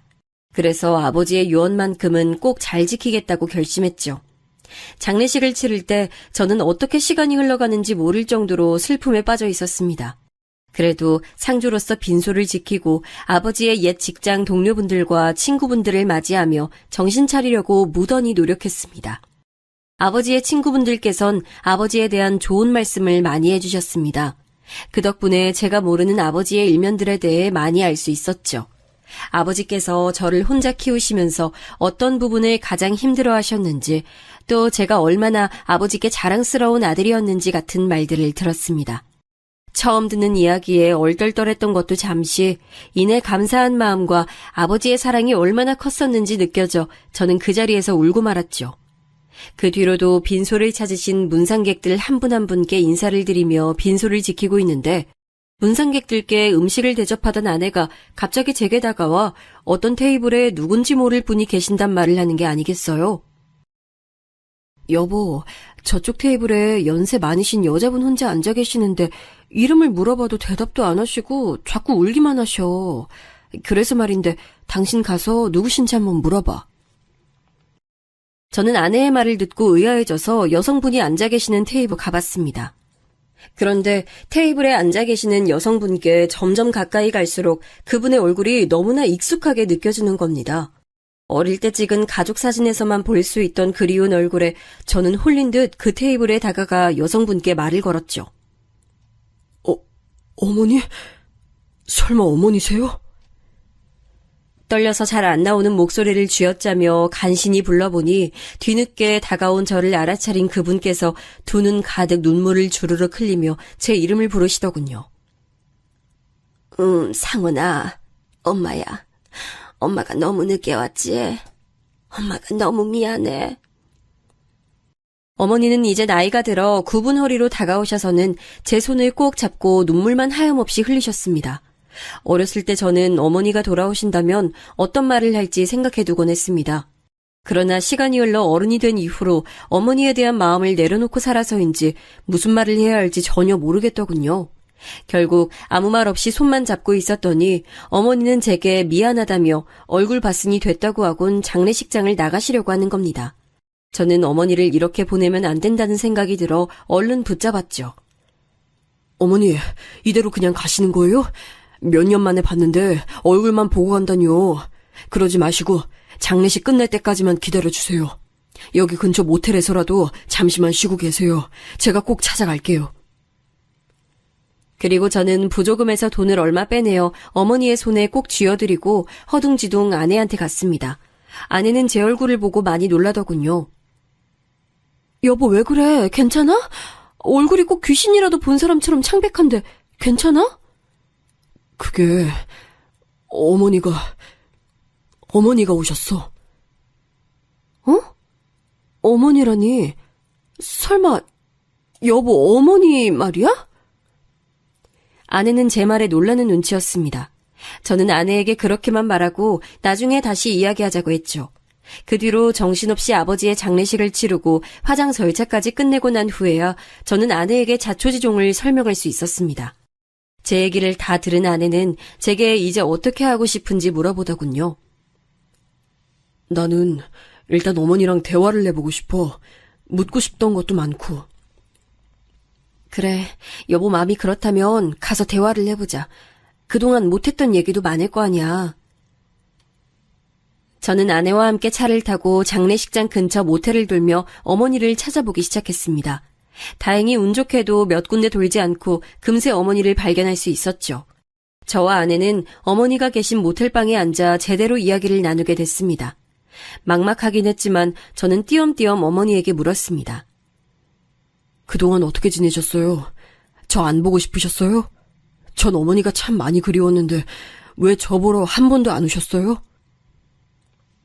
제 물음에 어머니는 울먹이시며 제가 가지고 있던 궁금증을 하나씩 풀어주셨습니다. 그동안 어머니는 고향에 내려가서 살고 계셨답니다. 그러다가 건너 제가 결혼한다는 소식을 듣고 한 번 저를 찾아오셨지만 아버지께서 어머니에게 다시는 오지 말라고 으름장을 놓고 쫓아내서 저를 못 만났다는 거죠. 저는 어머니의 말에 큰 충격을 받았습니다. 어째서 아버지께서 어머니를 쫓아내셨던 건지 아무리 생각해도 알 수 없었죠. 저는 모든 게 의아했지만 그 부분은 조금 뒤로 하고 어머니와 그동안 못했던 대화를 더 나누고 싶었습니다. 하지만 모텔에서 지낼 수 있는 시간이 끝난 상태라 곧 나가야만 했죠. 그 자리에서 어머니는 제가 당신을 보기 싫다면 도로 고향으로 내려갈 생각이라고 말씀하셨습니다. 어렸을 때 봤던 모습과 달리 굉장히 지치고 수척해지신 어머니 모습을 보니 마음이 갈팡질팡하고 영 좋지 않았죠. 제가 어쩌지도 못하고 아내를 바라보자 아내는 망설임 없이 어머니께 먼저 며칠간만이라도 함께 집에서 지내는 건 어떻겠냐고 물었습니다. 저는 아내가 그리 말하니 고맙고 마음이 놓여 어머니께 며칠만 같이 지내자고 똑같이 말씀드렸죠. 다행히 어머니께서 그러마 하셔서 우리는 셋이서 집으로 향했습니다. 부동산에 내놓은 상태였지만 아직은 실거주 중인 집에 들어서자 엄마는 정말 오랜만에 집에 돌아왔다며 감회가 섞인 표정으로 눈물을 흘리셨습니다. 그리고 저는 기억이 나지 않는 제 어린 시절의 이야기를 해주셨습니다. 저 돌담에서 상원이가 넘어져서 얼마나 크게 울었는지. 우리 상원이는 어렸을 때부터 목청이 남달랐어. 아, 저기 화단에는 상원이 이모가 성원이 먹이라고 앵두나무도 심었었어. 그때 정말 행복했었지. 그 옛날 엄마와 아버지, 저 이렇게 셋이서 살던 이야기를 듣자 저는 가슴이 울렁였습니다. 그렇게나 행복한 가정 속에서 살고 있었다면 도대체 왜 집을 나가셨던 건지 궁금했죠. 그래서 저는 그 자리에서 어머니께 조심스럽게 물어봤습니다. 어째서 아버지와 저를 버리고 집을 나가셨는지 말이죠. 그러자 어머니는 올 것이 왔다는 표정으로 저를 바라보시다가 천천히 대답해 주셨습니다. 사실 너희 아버지가 날 의심하는 일이 많았단다. 내겐 잘해주고 자상한 아버지였을지 몰라도 내겐 언제나 아내가 바람을 피우고 있을지 모른다고 생각하는 의심 가득한 남자였어. 그래서 안 보이는 곳에서 매번 내게 손을 올리는 일이 많았지. 그때 내가 너를 데리고 도망가지 않았던 건 네 아버지가 너만은 때리지 않을 거란 걸 알고 있어서였어. 게다가 엄마는 널 먹여 살릴 만큼 능력이 좋거나 돈을 잘 버는 것도 아니었으니 고생시킬 바에는 두고 가는 게 낫다고 생각했어. 이런 내 선택을 원망하니? 어머니의 말씀에 저는 모든 것을 납득할 수밖에 없었습니다. 어머니가 집을 나가시기 전날 밤 저는 아버지가 어머니께 손을 올리신 장면을 기억하고 있었으니까요. 그간 어머니가 겪었을 고충이 생생하게 느껴져 마음이 아팠습니다. 그럼 왜 그동안 제게 연락을 안 하셨어요? 제가 성인이 됐을 때는 한 번 정도는 해주셨을 수 있었잖아요. 그러자 어머니는 집에서 아버지를 피해 도망 나온 지 얼마 안 되었을 때는 아버지가 무서워서였고 그 뒤에는 제게 미안해서 도저히 연락하지 못했다고 하시더군요. 나중에 제가 결혼한다는 소식을 들었을 때 용기를 내서 연락하려고 했지만 그것도 아버지가 막는 바람에 연락이 닿지 않았던 거고요. 그 이야기를 듣고 나니 왜 어머니가 아버지가 돌아가신 이후에 저를 찾아오신 건지 알 수 있었습니다. 제가 머릿속으로 납득한 것을 아셨는지 어머니는 계속 제게 말씀하셨습니다. 상원이 너만 괜찮다면 엄만 너와 계속 연락하고 살고 싶어. 내가 우리 아들한테 못해준 게 너무 많아. 지금이라도 못해준 거 다 해주면서 살고 싶어. 어머니는 그렇게 말씀하시면서 제 손을 잡아주셨습니다. 그간의 세월이 고스란히 남은 주름진 손을 보자 저는 가슴이 먹먹해졌지만 바로 대답할 수가 없었습니다. 저는 어머니께 당장 대답하긴 곤란하고 조금 생각해보겠다고 말씀드렸죠. 처음 알게 된 사실도 많았고 너무 급작스럽기도 했으니까요. 그러자 어머니는 제게 당신의 연락처를 알려주셨고 간간히 연락만이라도 하자고 말씀하셨습니다. 어머니는 이틀 정도 집에서 지내시다가 곧 고향으로 내려가셨습니다. 그 후 저는 아내와 집에 단둘이 대화를 나눴습니다. 아내는 혼란스러워 갈피를 못 잡는 제게 제 심정을 잘 이해한다고 했습니다. 여보, 난 언제나 당신 응원하고 도울 거야. 그러니까 걱정하지 말고 어떻게 하고 싶은지 천천히 생각해봐. 저는 제 사정을 이해해주는 아내에게 너무나 고마웠죠. 저와 결혼 후에 바로 아버지와 같이 살면서 신경 쓸 일도 많고 하루도 안 힘든 날이 없었을 텐데 언제나 제 편이 되어주겠다고 하니 얼마나 든든하던지요. 그래서 저는 조금 더 생각해보고 결론을 짓겠다고 아내에게 말했습니다. 그런데 어머니가 고향에 내려가신 지 채 3일이 지나기도 전에 연락이 온 겁니다. 미안해, 아들. 엄마가 지금 상황이 너무 안 좋아서. 근데 연락할 수 있는 사람이 아들밖에 없어서 이렇게 연락했어. 왜 그러세요, 어머니? 무슨 일이라도 있으신 거예요? 저는 어머니 전화를 받고 순간 너무 걱정됐습니다. 어머니께 사정을 들어보니 어머니는 그간 고향에서 작은 월세방에서 지내고 계셨는데 거기서 쫓겨났다고 하시는 겁니다. 원래 일하고 있었던 곳에서 사장이 월급을 차일피일 미루는 통에 월세를 못 내 몇 달이 밀렸고 결국 월세방의 보증금까지 전부 까먹은 바람에 내쫓겼다는 거죠. 게다가 월급을 밀리던 사장을 찾아가 보니 사장은 도망을 가버렸다고 하더군요. 당장 어디에서 먹고 자고 지낼지 눈앞이 깜깜한 상태에서 어머니는 연락할 사람이 저밖에 없어서 제게 연락을 하셨던 거고요. 저는 어머니께 일단 다시 서울로 올라오실 수 있겠냐고 여쭤봤고 어머니께서는 한번 움직일 차비는 남아있어 가능하다고 하셨습니다. 저는 어머니와 전화를 마친 뒤 아내에게 바로 상황을 설명했습니다. 상황을 들은 아내는 그럼 어머니와 며칠만이라도 같이 지내고 그 후엔 따로 방을 얻어드리는 것이 좋을 것 같다고 말하더군요. 덕분에 저는 어머니를 다시 집에 모셔올 수 있었습니다. 고작 며칠 안 봤는데 그 사이 어머니는 더 쪼그라드시고 더 기운 없어지고 볼품 없어지셨더군요. 그런 어머니의 모습을 보니 마음이 찢어지는 것 같았습니다. 그리고 어머니의 손에는 작은 배낭이 들려 있었는데 그게 그동안 어머니가 모은 살림 전부라고 하시더군요. 가슴이 어찌나 아프던지 억장이 무너지는 기분이었습니다. 어머니, 곧 따로 방을 얻어드릴게요. 그 전까지는 조금 불편하시더라도 여기 이 방에서 지내시면 돼요. 불편하기는 이 정도 방이 뭐 어때서? 엄마 너무 마음에 드는걸? 정말 고마워, 우리 아들. 엄마가 아들 덕분에 한시름 놨어. 그 뒤로 같이 살게 된 어머니는 당신이 가정부라도 되신 것처럼 청소며 빨래며 모든 집안일을 도맡아 솔선수범하셨습니다. 매일 새벽같이 일어나 바닥을 쓸고 닦으신 뒤 식사 준비까지 하시고 빨래도 해놓으시더라고요. 아내는 어머니의 그런 행동에 자신이 하면 된다고 극구 말렸지만 어머니는 그동안 저를 돌봐주지 못하셨던 시간을 보상이라도 해주시려는 것처럼 열심히 집안일을 하셨습니다. 저는 엄마의 그런 모습을 보니 미안하면서도 고맙고 안타까운 마음이 들었습니다. 하지만 연세도 있으신 분이 건강도 좋지 않으실 텐데 자꾸 그러시니 저도 마음이 편치 못해 어머니께 그러지 말고 그냥 쉬셔도 된다고 몇 번이나 말씀드렸습니다. 몇 번의 실랑이 끝에 어머니는 당신께서 머무시는 방만 청소하는 정도로 타협하기도 했습니다. 그렇게 일주일 정도가 지났을까요? 어느새 어머니가 계신 집이 익숙해진 저는 따로 방을 얻어 어머니를 모시기보다는 지금처럼 이 집에서 다 같이 살았으면 하는 마음이 생겼습니다. 하지만 이건 저 혼자 결정할 일이 아니었죠. 그래서 저는 어머니께서 잠드신 야심한 밤에 아내와 진지하게 대화를 나눴습니다. 여보, 혹시 이대로 어머니를 이 집에서 모시고 같이 지내는 것에 대해 어떻게 생각해?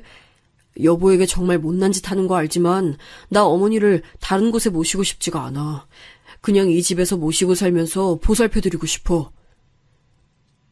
그 마음 이해해.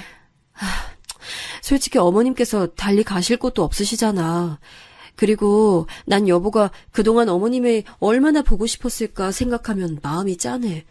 난 어머님과 같이 사는 거에 대해 이견 없으니까 당신이 원하는 대로 하자. 세상에 이런 여자가 또 어디 있을까요? 저는 아내가 정말 고마워서 울고 말았습니다. 시아버지에 이어 시어머니까지 모시는 게 어디 쉬운 일이겠습니까? 그런데도 제 마음을 헤아려준 아내에게 너무나 미안했죠. 앞으로 아내에게 더 잘하겠다고 마음먹은 후 저는 다음날 어머니께 이 집에서 같이 사는 것은 어떻겠냐 말씀드렸습니다. 그러자 어머니께서는 깜짝 놀라시더니 제게 너무나 고맙다고 말씀하시며 눈물을 보이셨습니다. 저도 마음이 먹먹해져 엄마의 손을 꼭 붙들고 한참이나 말을 잇지 못했죠. 아버지가 돌아가신 이후 오랜만에 느껴본 행복한 순간이었습니다. 어머니와 같이 지내기로 한 뒤 어느 날 어머니께서 주저하시다가 말을 꺼내시더군요. 없는 살림 긁어모아 챙겨서 오긴 했는데 지금 가지고 있는 겨울옷이 너무 해져서 혹시라도 남는 겨울옷이 있으면 당신께 좀 줄 수 없겠느냐고요. 저는 펄쩍 뛰며 그럴 수 없다고 말씀드렸습니다. 남는 옷을 드리는 게 아니라 새 옷을 사드려야 마땅한 일이었으니까요. 저는 어머니의 겨울옷을 사드리며 동시에 아버지께 다 못해드린 효도를 돌아오신 어머니께 해드리고 싶었습니다. 그래서 조금은 무리하게 지출해서 명품옷 몇 벌과 어머니께 마음에 들어 하실 귀걸이와 목걸이도 사드렸습니다. 거기다 더해 침구와 신발, 식기에 어머니께서 쓰실 모든 생활용품을 사드렸죠. 갑작스러운 지출에 놀랄 아내한테는 참 미안했습니다. 아직 신혼인데 다른 사람들처럼 신혼의 알콩달콩한 시간을 못 누리게 해준 것도 그렇고 계획에 없던 지출이 생긴 것도 미안했죠. 그러나 아내는 언제나 제게 차분히 괜찮다고 말했습니다. 그런데 그날 이후부터 아내는 혼자 무언가 곰곰이 생각에 잠기는 일이 잦아졌습니다. 혹시나 아내가 제게 서운한 마음을 숨기는 건 아닐까 싶어 몇 번이고 아내에게 속마음을 물어봤지만 아내는 아무 일 아니라고 말하기 일쑤였죠. 아내는 제게 서운하거나 속이 안 좋은 일이 있으면 숨기지 않고 바로 터놓는 성격이라 아내가 아니라고 했으면 아니라고 생각한 저는 그러려니 했지만 마음이 쓰이는 건 어쩔 수 없었습니다. 그렇게 반년 정도 지나니 서울 생활이 어색하시다던 어머니도 이제는 익숙해지셔서 분위기도 밝아지시고 말수도 많이 느셨습니다. 하지만 반대로 아내의 말수는 점점 줄어들었죠. 저는 아내가 어머니와 지내는 게 많이 힘든지 자주 물어보곤 했는데 아내는 그럴 때마다 그런 게 아니라며 손사래를 쳤습니다. 제가 회사에 출근해 있는 낮 동안에 아내는 온종일 어머니와 함께 지내고 있었습니다. 저는 아내에게 그 사이에 무슨 일이 생기면 제게 꼭 말해달라고 했습니다. 그때마다 아내는 알겠다며 제게 웃어줄 뿐이었죠. 저는 아내의 대답에 안심이 되기도 하고 묘한 불안감을 느끼기도 했습니다. 하지만 어머니의 밝은 모습을 볼 때면 불안감도 일순간 사라져 그저 행복할 따름이었죠. 어머니가 입고 꾸미시는 모습이 마치 제 어린 시절 보았던 어머니의 젊고 화사하셨던 모습을 보는 것 같아서 감회가 새롭기도 했고요. 그리고 때때로 퇴근해 돌아오면 어머니께서는 절 생각해서 만들어 놓은 음식들을 차려주셨는데 그때마다 돌아오신 어머니의 사랑과 보살핌을 이제서야 받아보게 되는구나 싶어 마음이 찡했습니다. 하루는 제가 회사에서 퇴근해 집에 돌아오니 어머니께서 갈비찜을 해놓았다고 하시더군요. 저야 여느 날처럼 기꺼운 마음으로 갈비찜을 먹었죠. 그런데 먹는 동안 아내의 표정이 다른 날들보다 더 굳어져 있는 게 느껴졌습니다. 그래서 전 맛있게 식사를 끝내고 어머니께 감사 인사를 전한 뒤 아내와 안방에서 같이 진지하게 대화를 나누기 위해 아내 손을 잡고 안방으로 가려고 했습니다. 그런데 갑자기 어머니께서 저를 불러 세우시곤 잠시 대화 좀 하자고 하시는 겁니다. 어머니께서 이렇게 대화 좀 하자고 하신 적이 없던 터라 무슨 일이 있으신가 걱정이 됐죠. 어머니와 같이 작은 방에 가니 어머니께선 저를 앞에 앉혀놓으시고 이렇게 말씀하시는 겁니다. 상원아, 모름지기 남편이란 아내에게 조금 흠이 있어도 전부 보듬어 줄 줄 알아야 하는 법이야. 그러니 며느라기 너무 나무라지 말렴. 네? 그게 무슨 말씀이세요, 어머니? 아내를 나무라지 말라니요? 그게 아무래도 며느라기가 자꾸 거짓말을 하는 것 같아서 말이야. 그래도 큰 거짓말을 하고 그러는 건 아니니 넌 남자로서 그리고 남편으로서 아내 허물이 보이더라도 보듬어줘야 해. 어머니께서 툭 하신 말씀이 무슨 뜻인지 저는 이해가 안 가더군요. 일단은 알겠다고 말씀드린 뒤 저는 아내가 있는 안방으로 돌아가 어머니께 이런 말씀을 들었는데 대체 무슨 일이 있었던 거냐 물어봤습니다. 뭐라고? 어머니가 정말 그렇게 말씀하셨어? 아내는 말문이 막힌다는 듯 몇 번이고 입을 벌렸다가 다물더니 이윽고 새빨갛게 얼굴을 붉히며 씩씩거리더군요.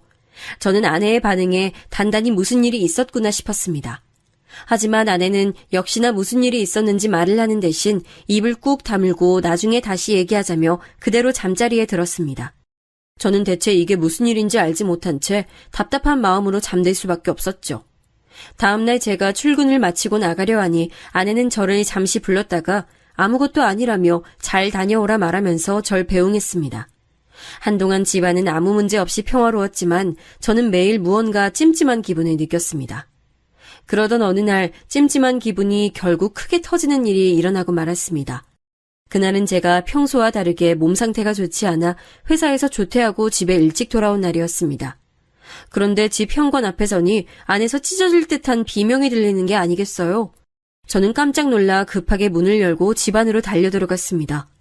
그런데 이럴 수가, 언제나 차분하던 아내가 어머니를 바닥에 쓰러뜨리고 주먹으로 인정사정 없이 때리고 있었습니다. 그 순간 저는 어머니가 무력하게 맞는 모습을 보고 눈이 뒤집혔죠. 어린 시절 어머니께서 아버지께 얻어맞던 모습이 떠오른 저는 고함을 지르며 어머니에게서 아내를 떼어냈습니다. 너 지금 뭐 하는 짓이야? 미쳤어? 하지만 아내는 제 고함에도 마치 미친 사람처럼 어머니에게 쌍욕까지 퍼부으며 소리를 질러댔습니다. 저는 그날 처음으로 아내에게 손을 올렸습니다. 철썩 소리가 날 정도로 아내의 뺨을 때리니 그제야 아내가 고함 지르던 걸 멈추더군요. 아내는 제게 맞은 뺨을 부여잡은 채 놀란 눈으로 저를 바라봤습니다. 하지만 저는 아내를 신경 쓸 여유가 없었습니다. 그저 바닥에 쓰러져 울고 계신 어머니를 챙길 생각밖에 없었죠. 제가 바로 어머니를 둘러엎고 병원으로 가려고 하니 아내가 저를 붙잡으며 뭐라 말하더군요. 여보, 이거 받아. 잃어버리지 말고. 이따가 혼자 있을 때 꼭 읽어봐. 알겠지? 하지만 그때 저도 제정신이 아니었던 건지 아내의 말이 하나도 들리지 않았습니다. 제가 아내의 팔을 밀어내며 나중에 대화하자고 가까스로 말하니 아내는 계속 무어라 말하며 제 손에 종이봉투를 쥐어주었습니다. 저는 그 종이봉투가 무엇인지 알 수 없었지만 일단 주머니에 쑤셔넣고 어머니를 병원으로 모셔갔습니다. 병원에 가는 동안 내내 어머니는 서럽게 우시면서 무슨 일이 있었는지 제게 말해주셨습니다. 난 그동안 며느라기가 아무리 거짓말을 해도 다 참아줬어. 근데 더는 들어주기 힘들어 거짓말 좀 그만하라고 했더니 갑자기 날 주먹으로 때리지 뭐야. 난 며느라기가 순간 미친 줄 알았어. 그런 애랑 어떻게 같이 사니? 아유, 난 이제 더는 같이 못 살겠다. 어머니의 말씀을 들으니 화가 솟구치더군요. 하지만 동시에 아내가 그럴 리 없다는 생각이 들어 머릿속이 혼란스러웠죠. 병원에 도착해 어머니께서 검사를 받으시는 동안 저는 화나는 마음을 다스리려고 노력했습니다. 그리고 아내에게 전화해서 상황을 듣고자 했는데 이미 아내에게서 문자가 와 있더군요. 나 한동안 친정에 가 있을게. 중요한 인감이랑 문서, 귀중품은 내가 다 챙겨서 갈 테니까 아까 내가 준 편지 다 읽고 머리 식힌 다음에 대화할 마음 생기면 그때 연락해. 저는 그제서야 아내가 제게 준 것이 편지였던 것을 알아챘습니다. 주머니에 구겨진 봉투를 꺼내 안을 살피니 몇 장이 되는 편지가 들어있더군요. 저는 어머니의 검사가 끝나길 기다리는 동안 편지를 펼쳐 읽기 시작했지요. 그런데 놀랍게도 편지는 아내가 쓴 게 아니라 제 아버지가 쓰신 편지였습니다. 그리고 편지를 받는 대상도 제가 아니라 아내였고요.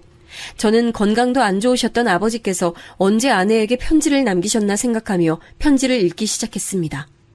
돌아가신 아버지께서 쓰신 편지를 두 손에 쥐고 읽자니 눈시울이 뜨거워지더군요.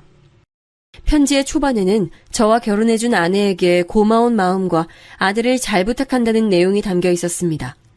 떨리는 손가락에 억지로 힘을 주어 한자 한자 똑바로 써진 아버지의 글씨체를 보니 돌아가시기 전에 남겨놓으셨던 것이 분명했습니다. 당신께서 힘드신 것도 참아가시며 병상에 앉아 쓰셨을 걸 생각하니 가슴이 먹먹해지더군요. 그런데 편지의 중반부터는 전혀 상상도 못한 내용이 담겨 있었습니다. 그건 다름 아닌 어머니에 관한 내용이었습니다. 제가 이제껏 어머니께 들은 이야기와는 완전히 다른 내용이었죠. 아버지께서 남기신 편지 속에서 어머니는 행실이 옳지 못한 분이었습니다. 어머니는 제가 태어난 이후 동네에서 소소하게 벌어진 화투판을 시작으로 점점 손이 커지기 시작해 내기 도박은 물론 다른 마을로까지 가서 도박하는 등 원정 도박에도 손을 대셨다는 겁니다. 그러다 나중엔 아버지께서 통장에 모아둔 돈에 손을 대셨고 집안의 재산도 야금야금 빼돌려 도박에 쓰시다가 아버지께 들키셨고 이후에 다신 도박을 안 하겠다 약속하셨답니다. 그러나 약속하는 것도 잠깐, 어머니께선 도박판에서 돈을 따면 그 돈으로 분에 맞지도 않는 사치를 부리며 생색을 내고 이르면 이른 대로 본전을 찾겠다고 돈을 더 가지고 가서는 자꾸 잃어버리기만 하니 이제는 집착이 되어 도박을 끊지 못하셨다고 합니다. 아버지께선 어머니께 화도 내보고 달래기도 해봤지만 도무지 나아질 기미가 없어 깊은 시름에 빠지셨는데 급기야 어느 날 아버지께서 조부께 받은 선산을 제 명의로 돌려놓으려고 잠깐 땅 문서를 꺼내놓은 사이 어머니께서 들고 나가 도박으로 날려먹으신 걸 알게 되셨다고 합니다. 그날 아버지께서 처음으로 어머니께 손을 올리고 제정신이냐고 소리치며 싸웠다고 하더군요. 아들에게 줄 땅마저 팔아버리는 어미가 세상 어디에 있냐고 소리치며 싸우셨고 다음날 어머니는 집안에 남아있던 귀중품도 전부 싸들고 도망가셨다고 적혀 있었습니다. 그리고 혹시나 나중에라도 어머니께서 돌아온다면 어머니가 제게 아는 체를 하면서 거짓말을 일삼을 것이 뻔하다고 하셨습니다. 제가 어머니를 좋은 사람이라고만 알고 있고 또 많이 그리워하는 것을 당신께서 알고 계시니 속수무책으로 당하지 않도록 제 아내에게 제발 조심하고 거리를 두도록 해달라는 당부가 담겨 있었습니다. 저는 편지에 적힌 내용을 도무지 믿을 수가 없었습니다. 하지만 편지 속 필자는 아버지의 것이 분명했고 아내가 제게 건네준 것이니 진짜 아버지께서 남기신 편지라는 것은 알 수 있었죠. 술렁이던 가슴을 진정시키던 사이 어머니께서 검사를 끝마치고 나오셨습니다. 별다른 이상은 없다고 하더군요. 어머니는 집으로 돌아가는 동안 제게 아내와 이혼해야 한다고 하셨으나 저는 편지의 내용을 계속 생각하느라 대꾸도 못했죠. 집으로 들어가 보니 아내가 없더군요. 어머니께선 맞은 곳이 아프다 하시며 방으로 들어가 쉬셨고 저는 조용히 집 밖으로 나가 아내에게 전화했습니다. 아내는 전화를 받자마자 저와 대화를 하고 싶지 않다고 하더군요. 저는 아내의 뺨을 때린 것에 대해 사과를 하고 제발 있었던 상황을 그대로 말해달라 부탁했습니다. 여보, 상황을 말해줘야 내가 어떤 행동을 할지 정할 수 있지. 이렇게 편지만 덜렁 주고 가버리면 어떡해. 그럼 당신은 내가 어떤 말을 해도 내 말 믿어줄 수 있어? 아내의 말에 저는 무조건 믿겠다고 대답했습니다. 그러자 아내가 한숨을 내쉬고 제게 이야기를 해줬습니다. 이야기 속 내용은 제가 그동안 상상도 못했던 것들이었습니다. 근 1년 동안 어머니께서 제게 보여주신 행동과 아내에게 보여주신 행동이 너무나도 달랐더군요. 저는 이제껏 어머니께서 아내를 도와 집안 살림을 꾸려왔다고 생각했는데 아내 말로는 어머니는 그저 신용만 할 뿐이었답니다. 어머니께선 같이 살게 된 초반부터 제가 있을 때만 집안일을 신경 쓰는 신용을 하시고 아내와 단둘이 남으면 딱 일을 멈추고 힘들다 아프다는 말을 반복하면서 아내가 홀로 모든 집안일을 하도록 조종하셨다고 합니다.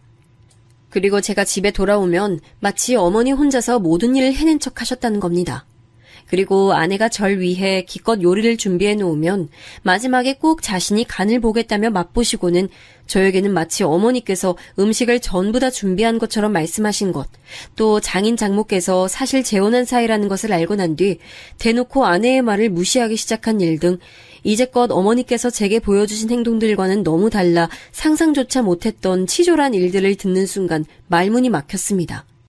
뒤늦게 왜 이야기하지 않았느냐 묻자 아내는 제가 정말 어머니를 그리워하고 좋아하던 것을 알고 있었기 때문에 참으려 했답니다.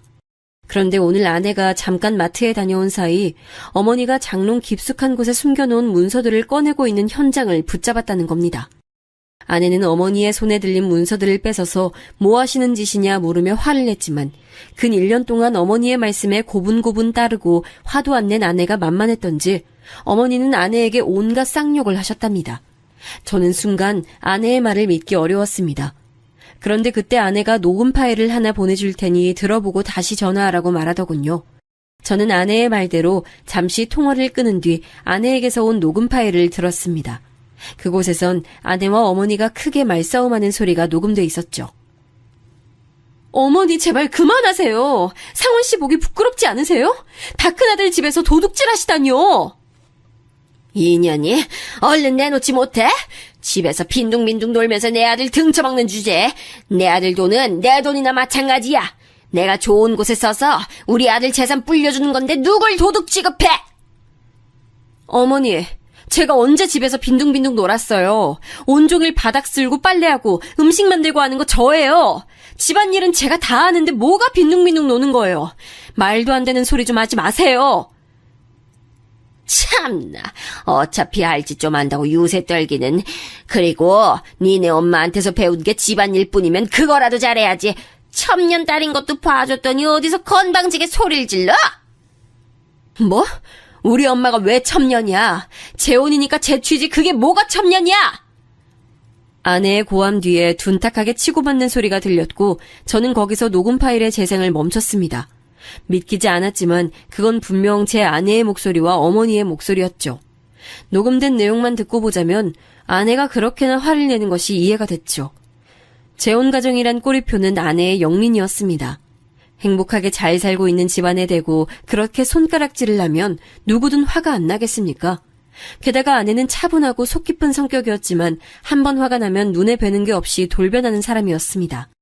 대학을 다닐 때도 동기들 사이에서 한 번 화를 내면 무섭기로 유명한 사람이었는데 그런 사람에게 부모에 대한 막말을 던졌으니 아내의 속이 거칠어질 법도 했죠. 아내에게 전화해서 어떻게 말해야 하나 고민하던 사이 아내는 제게 몇 가지 영상 파일과 녹음 파일을 추가로 더 보내왔습니다. 그 영상 파일은 아내가 저와 어머니 몰래 설치해놓은 카메라 영상이었고 음성 파일은 그간 어머니가 제 아내에게 했던 다른 막말들이었죠. 음성 파일 속 어머니는 제 아내를 욕보이는 말을 서슴없이 하셨습니다. 게다가 아내를 못 배운 사람 취급하고 홀대하며 부리는 태도가 가관이라 저는 머리가 차가워지고 참을 수 없는 분노를 느꼈습니다. 영상 파일 속에는 어머니가 집안일을 하는 척하다가 아내를 부려먹는 모습이 고스란히 찍혀 있었습니다. 거기다 아내의 지갑에서 돈을 훔쳐가는 모습까지 찍혀 있더군요. 여태껏 저를 속이고 아내를 홀대하되 못해 하녀 취급하는 어머니의 모습에 깊은 배신감이 느껴졌습니다. 저는 그제야 어머니가 아내를 그리워해 돌아온 게 아니라 사실은 돈이 목적이었던 것을 깨달았죠. 그 자리에서 저는 아내에게 전화를 거는 대신 부동산에 전화했습니다. 그리고 바로 집을 내놓고 은행에 가서 100만 원을 찾았습니다.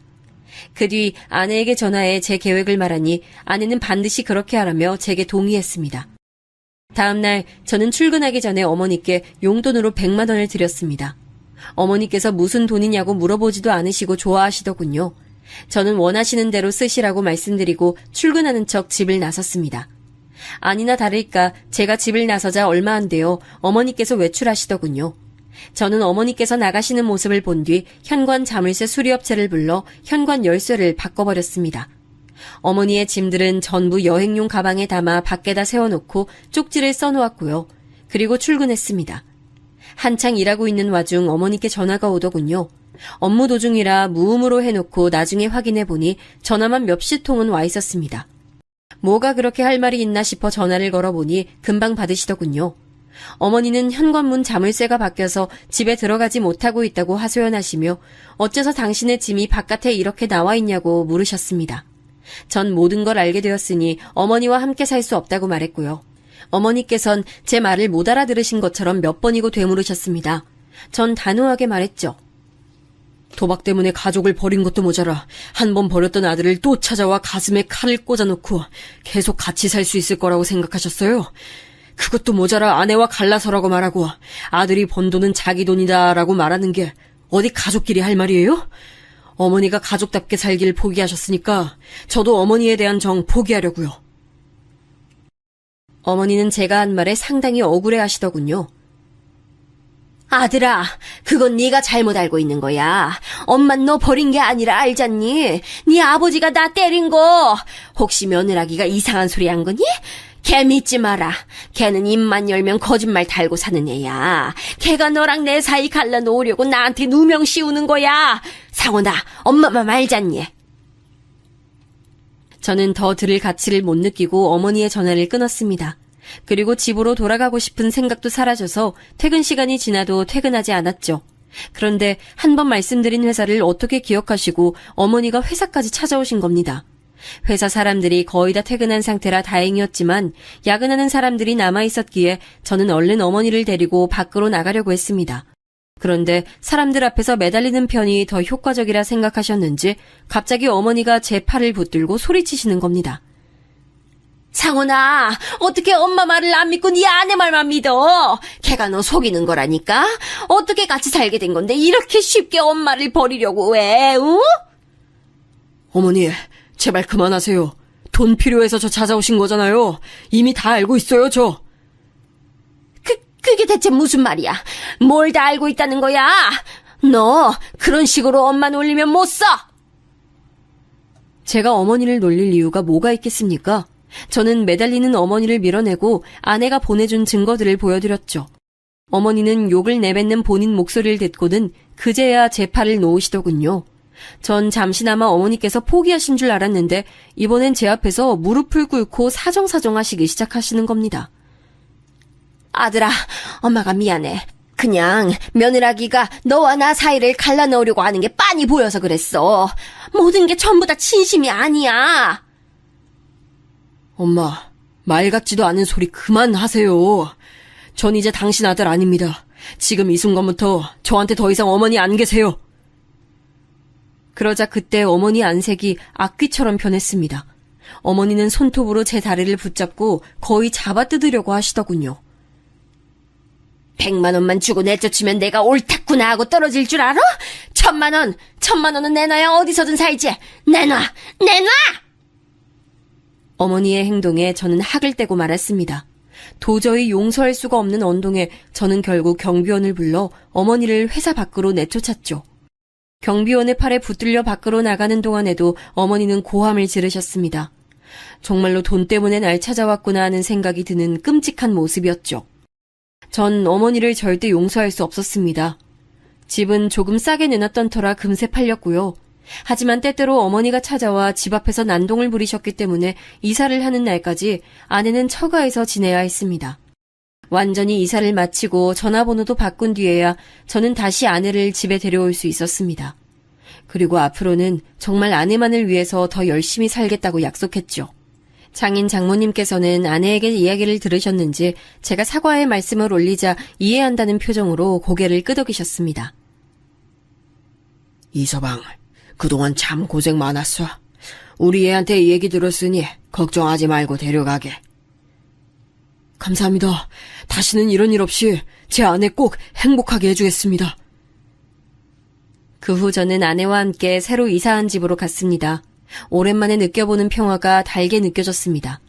하지만 새로 이사한 집에서 평화를 만끽하던 것도 잠시 어머니께서 자꾸 회사로 찾아오셔서 도저히 참을 수가 없더군요. 저는 결국 이직을 해야 했습니다.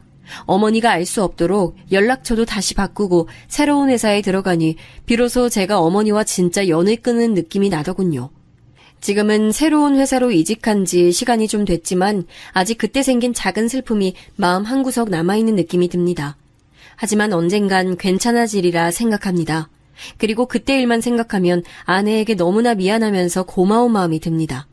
누구보다도 제 입장을 먼저 생각해서 어머니를 받아들이기로 하고 우라병이 생길 수도 있는 일들을 증거로 남겨둔 아내의 차분함과 준비성에 감사할 따름이죠.